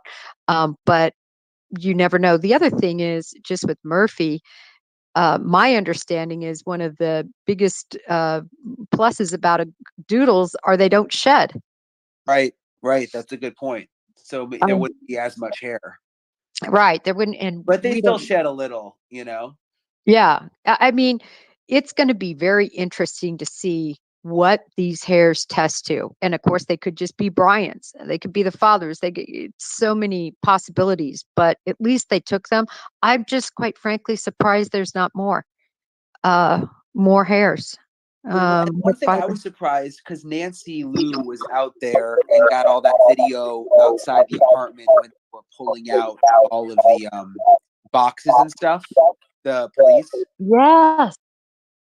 and it just looked like a lot more stuff than what's listed here. I totally agree. I've been surprised at this list. I also thought they would have taken clothing, Yeah, gloves, shoes, socks, because there's all this transference that could have taken place after that crime. Not that he wore any of that there, but there's could be a transference. I was just surprised at the lack of what's on that list. So and would they have to list everything they took? they have to. I mean, there's very specific rules and time frames, and you have to list everything you take within the parameters of the warrant return. And you sit there before the judge and you hand it to them, and they go over it, and you discuss it. That's how sort of a return works. So I was surprised. So two other things I noticed that I want to ask you about with the new unsealed warrant. Number one, it was clear that they went in to look for a weapon that was listed in part of the paperwork, that was one of their, reasons that they were going in, that they cited to the judge. But then obviously no weapon, no knife listed in what they took out.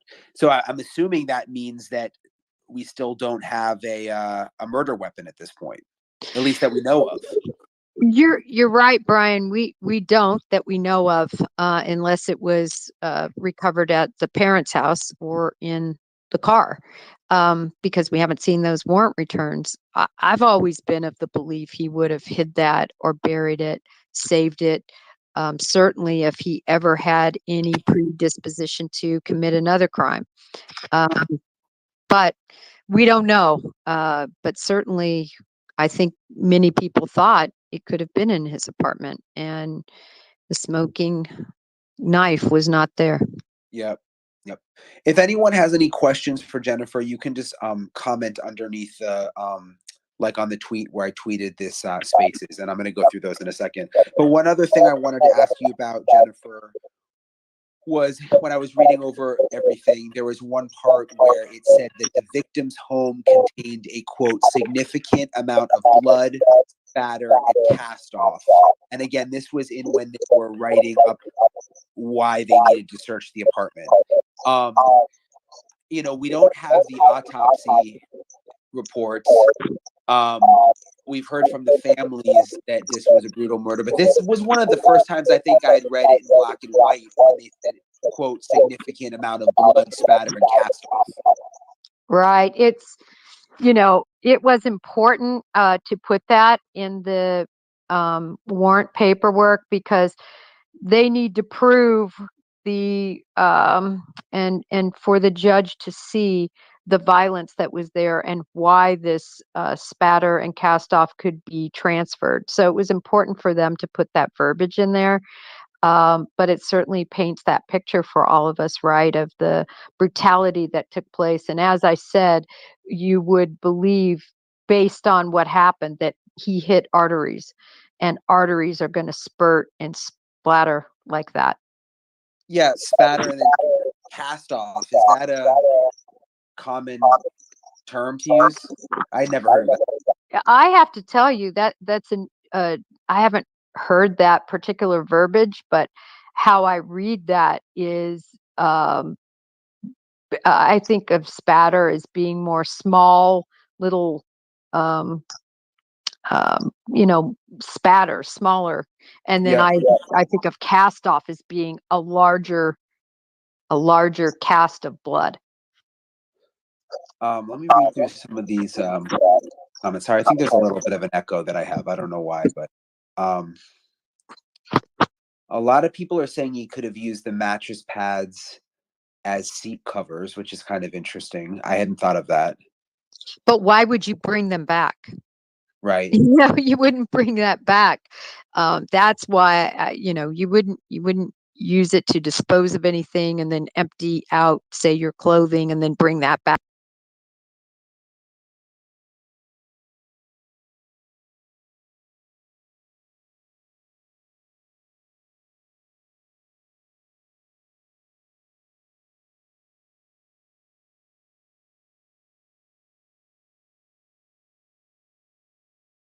Or seat covers and bring that back. I don't believe that would be unusual. And he, like you mentioned earlier, he's innocent until proven guilty. But I mean, a lot of the things he's done as someone who, if he is in fact the killer, as someone who had all of this expertise and was getting his PhD in criminology. I mean, he kind of made a lot of mistakes, though. Totally agree with you. I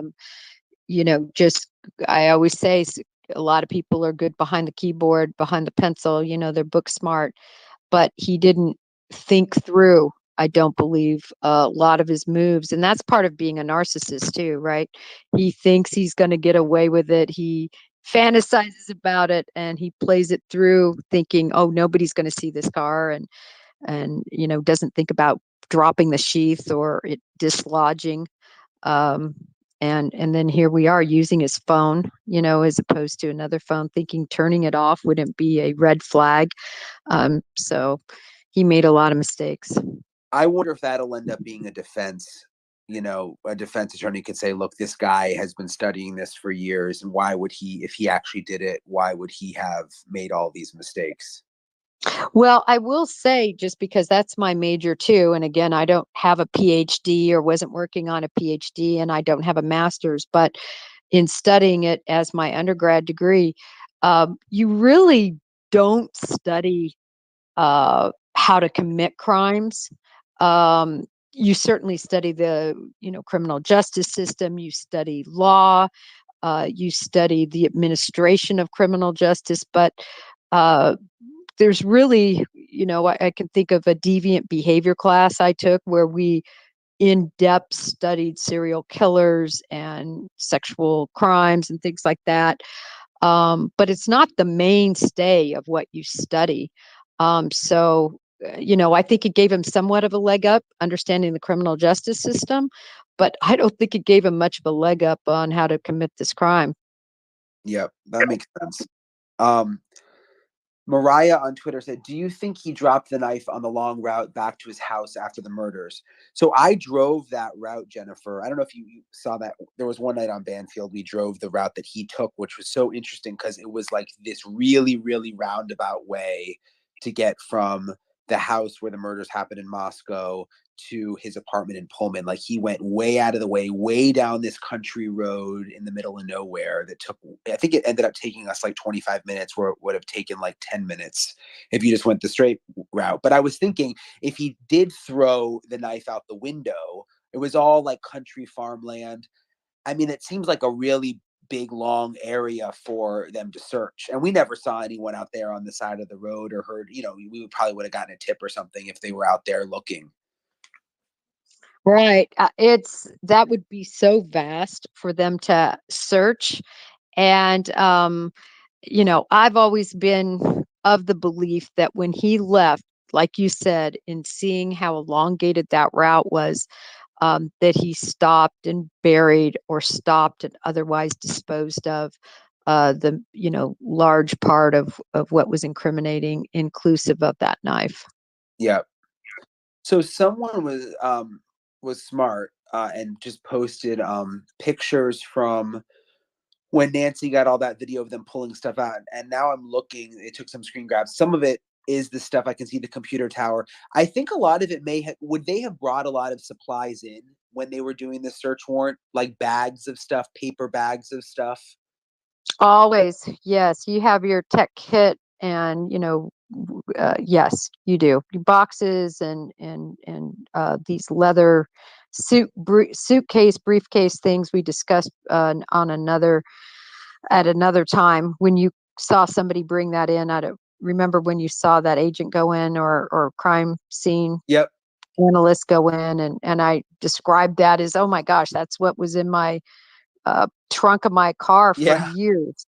Yeah, they do. They bring a lot in. But I also thought when I saw those images, Brian, I thought we were going to have a true treasure trove. And I'm still a little bit just surprised at the lack of what was found. That does explain, though, some of those big bags they were carrying out. Maybe that was just their some of the stuff they were using. I hadn't thought about that. Yeah, that's very true. I'm just reading through here to see if there's any other good ones. Let's see. A lot of people thinking that those mattress covers were car seats. Could have cut himself and bled on the pillow. That is true. I believe that too. That's what I was saying. It's, is it from him or is it from them? At the beginning of the spaces, some of this blood and everything, it could be from a cut he sustained, and a cut that was, in other words, in that frolicking state with this knife being used, it is absolutely usual to nick yourself on these types of stabbings. And, I think that could be the case, that it's going to be his blood. A lot of people are commenting that doodles do shed, Jennifer. Oh, So good I to had a know. feeling the doodle owners were going to speak up on that one. I think they I do shed a love little it. bit. Thanks, doodle owners. Yeah. All I have is a beagle, and he's a walking hair depository. Hairs everywhere. Do you still have the dog that you rescued? Was it your son's? Yes, the beagle. Is that The the beagle? my beautiful Simba beagle, but it's not mine. It is my son's, and this is a side note. But my son was going back off to college after break, and they would not allow him to take the beagle because they said he was just over 20 pounds, and you can only have one 20 pounds. And so my son is heartbroken, and we've got to somehow get this dog to him. But now you've got the dog, so I you're not so heartbroken. If I remember, you were telling me how much you love that dog. Oh, I love it. He's laying right next to me right now. So a lot of people are commenting about the car, about what they may have found in the car. I mean, that's a great point. That would be a separate search warrant since the car was located in Pennsylvania, and that is still sealed to my knowledge. We don't know what they got from inside the parents' house or the car, but I mean, it seems like they would have really like tore that car apart, Jennifer, searching. They would have, and that is one of those searches that is going to be evidence response, recovery team intense. They're going to be, looking at as an example, the pedal, the pedal for trace blood, anything that he could have had on his hands reached glove compartment, just putting his hand on that upholstery if it was not covered. You just cannot hide blood. You can't hide it, and it's going to be recovered if it was there. A few people talking about the knife, saying, couldn't they use a metal detector along the route? I mean, it was such a long way. I mean, I guess they could, but again, having driven it, and it's very, very hilly out there, snow off and on, it seems like that would be really a lot, but I guess it's possible. I mean, it would be great to get the knife. Certainly law enforcement would want that, but this case is made without the knife. It's again, you want it, but it's not going to break the case not having it. Yeah. Let's see. Someone says, Suzanne asked Jennifer, could he have changed his clothes before going into the apartment? And if so, could he carry stuff in, transfer stuff in, even if he changed his clothes? Oh, absolutely he could. Unless every square inch of his body was covered. And even then, him taking off those clothes, there's going to be a transference. Pulling it off over his head or even down over his body, there's a possibility of transference from whatever was on there, his mask and his clothing, that would have gotten onto his body, and the other clothing that he would have had to have changed into, which is back to my point that I was surprised they didn't take any clothing. And I do agree. I think he did shed the clothes and he shed the knife. So this is a really good one from Julie. What's the significance or difference between the field testing of the blood stain and not the other? Because it did only say for two of them, I think it was, that when they put in parentheses field tested. Why would they field test versus just bottling it up or whatever and like sending it to the lab? Well, the smaller spot that they had, they did not want to encompass that with their field testing material. In other words, it would have probably covered it and not left a virgin sample for the lab. It sounded like, at least from the description, that it was a much larger area, so they could just take a small sample to do a field test on the corner, say, of a stain. And they did that just strictly to see that they had blood as opposed to paint or some other item. And I believe they took it because it would have field tested positive for blood. We do that all the time. We do it with drugs. We do it with,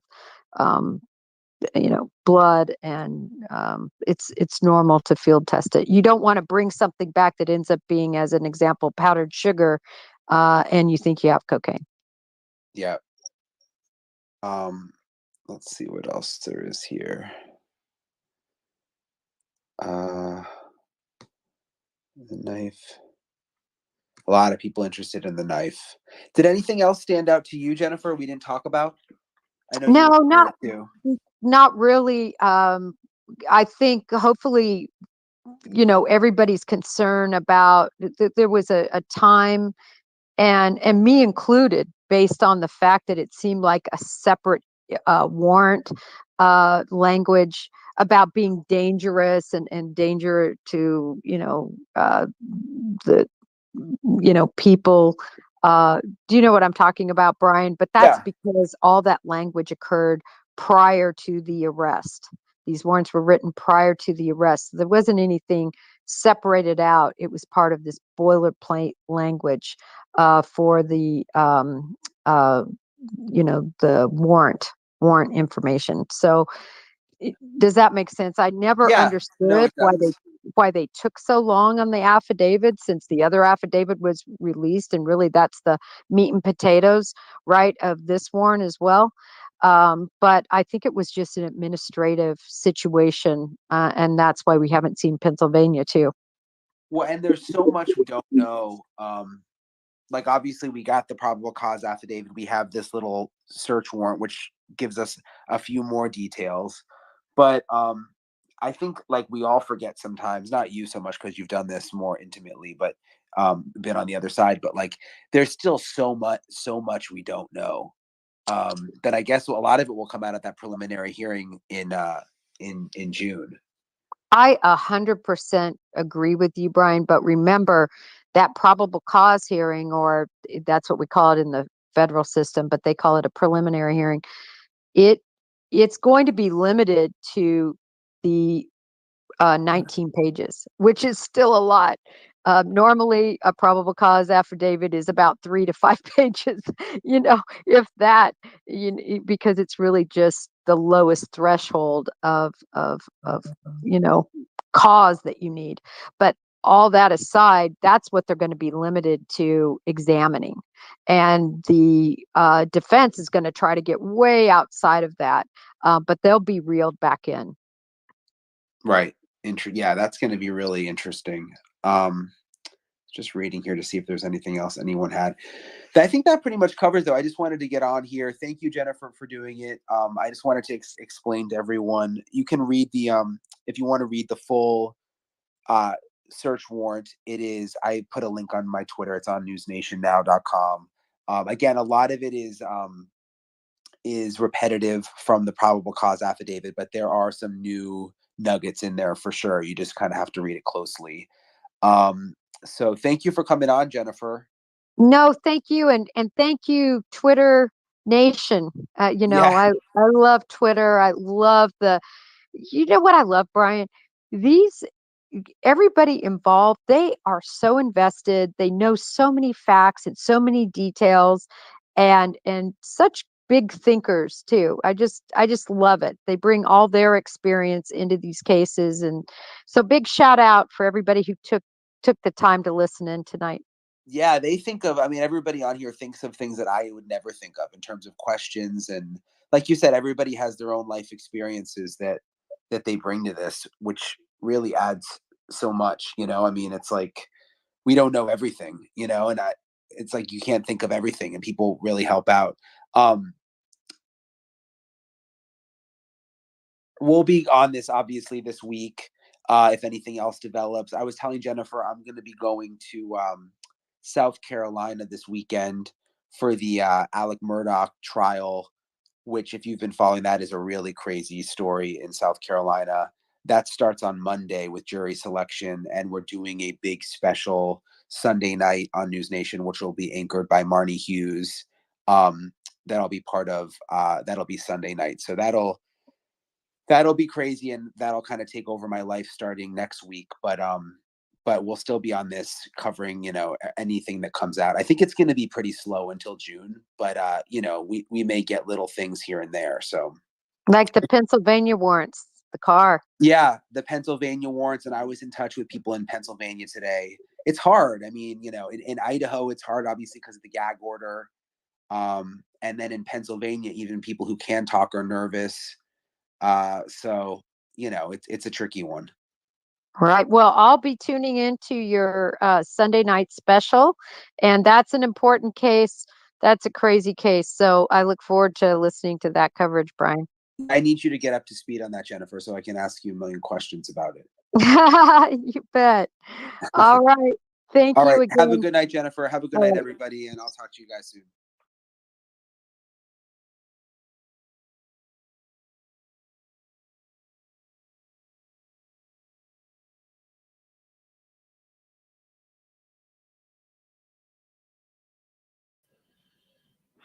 Okay. That was quite some Twitter spaces. I always like to listen to them. The first one, the Sea Org, the first Twitter spaces that I played was Sleuthie Goosie and Nerdy Addict and all of them with the Twitter weasels. And then the other one that we just finished was Brian Entin and Jennifer Coffindaffer.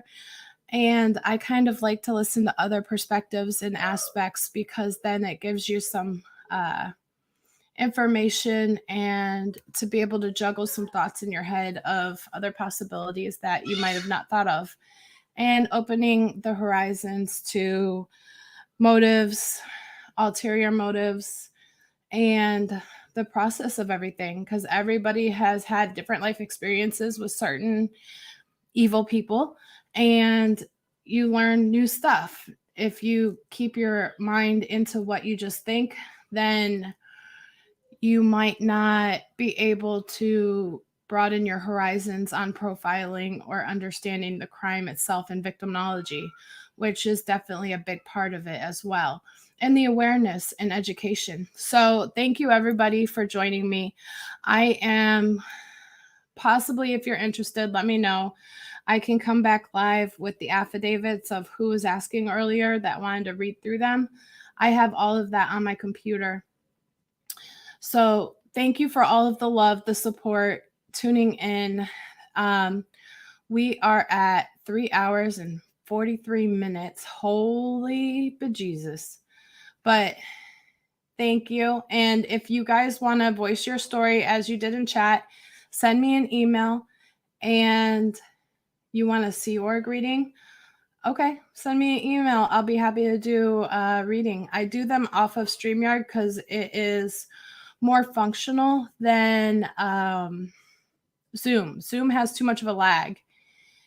And I do personal readings. And Fast Eddie, you cracked me up. So if you're ever interested in readings, let me know. I do have some people that have had experiences. Those are also in some of my videos. I might repost that. But I mainly use my gifts to assist and help when it comes to cases and justice. And especially when I'm boots on the ground and in person trying to read, just like I did with Summer Wells. So thank you so much. Much love. If you're interested in any of voicing your stories again or a reading, shoot me an email and we can schedule it. And Kathy and Axel, I love Axel's video pictures. And I'm still working on that because I'm trying to make sure all of the pet pictures have the name and the username in it, because there's over 100 pictures that I got.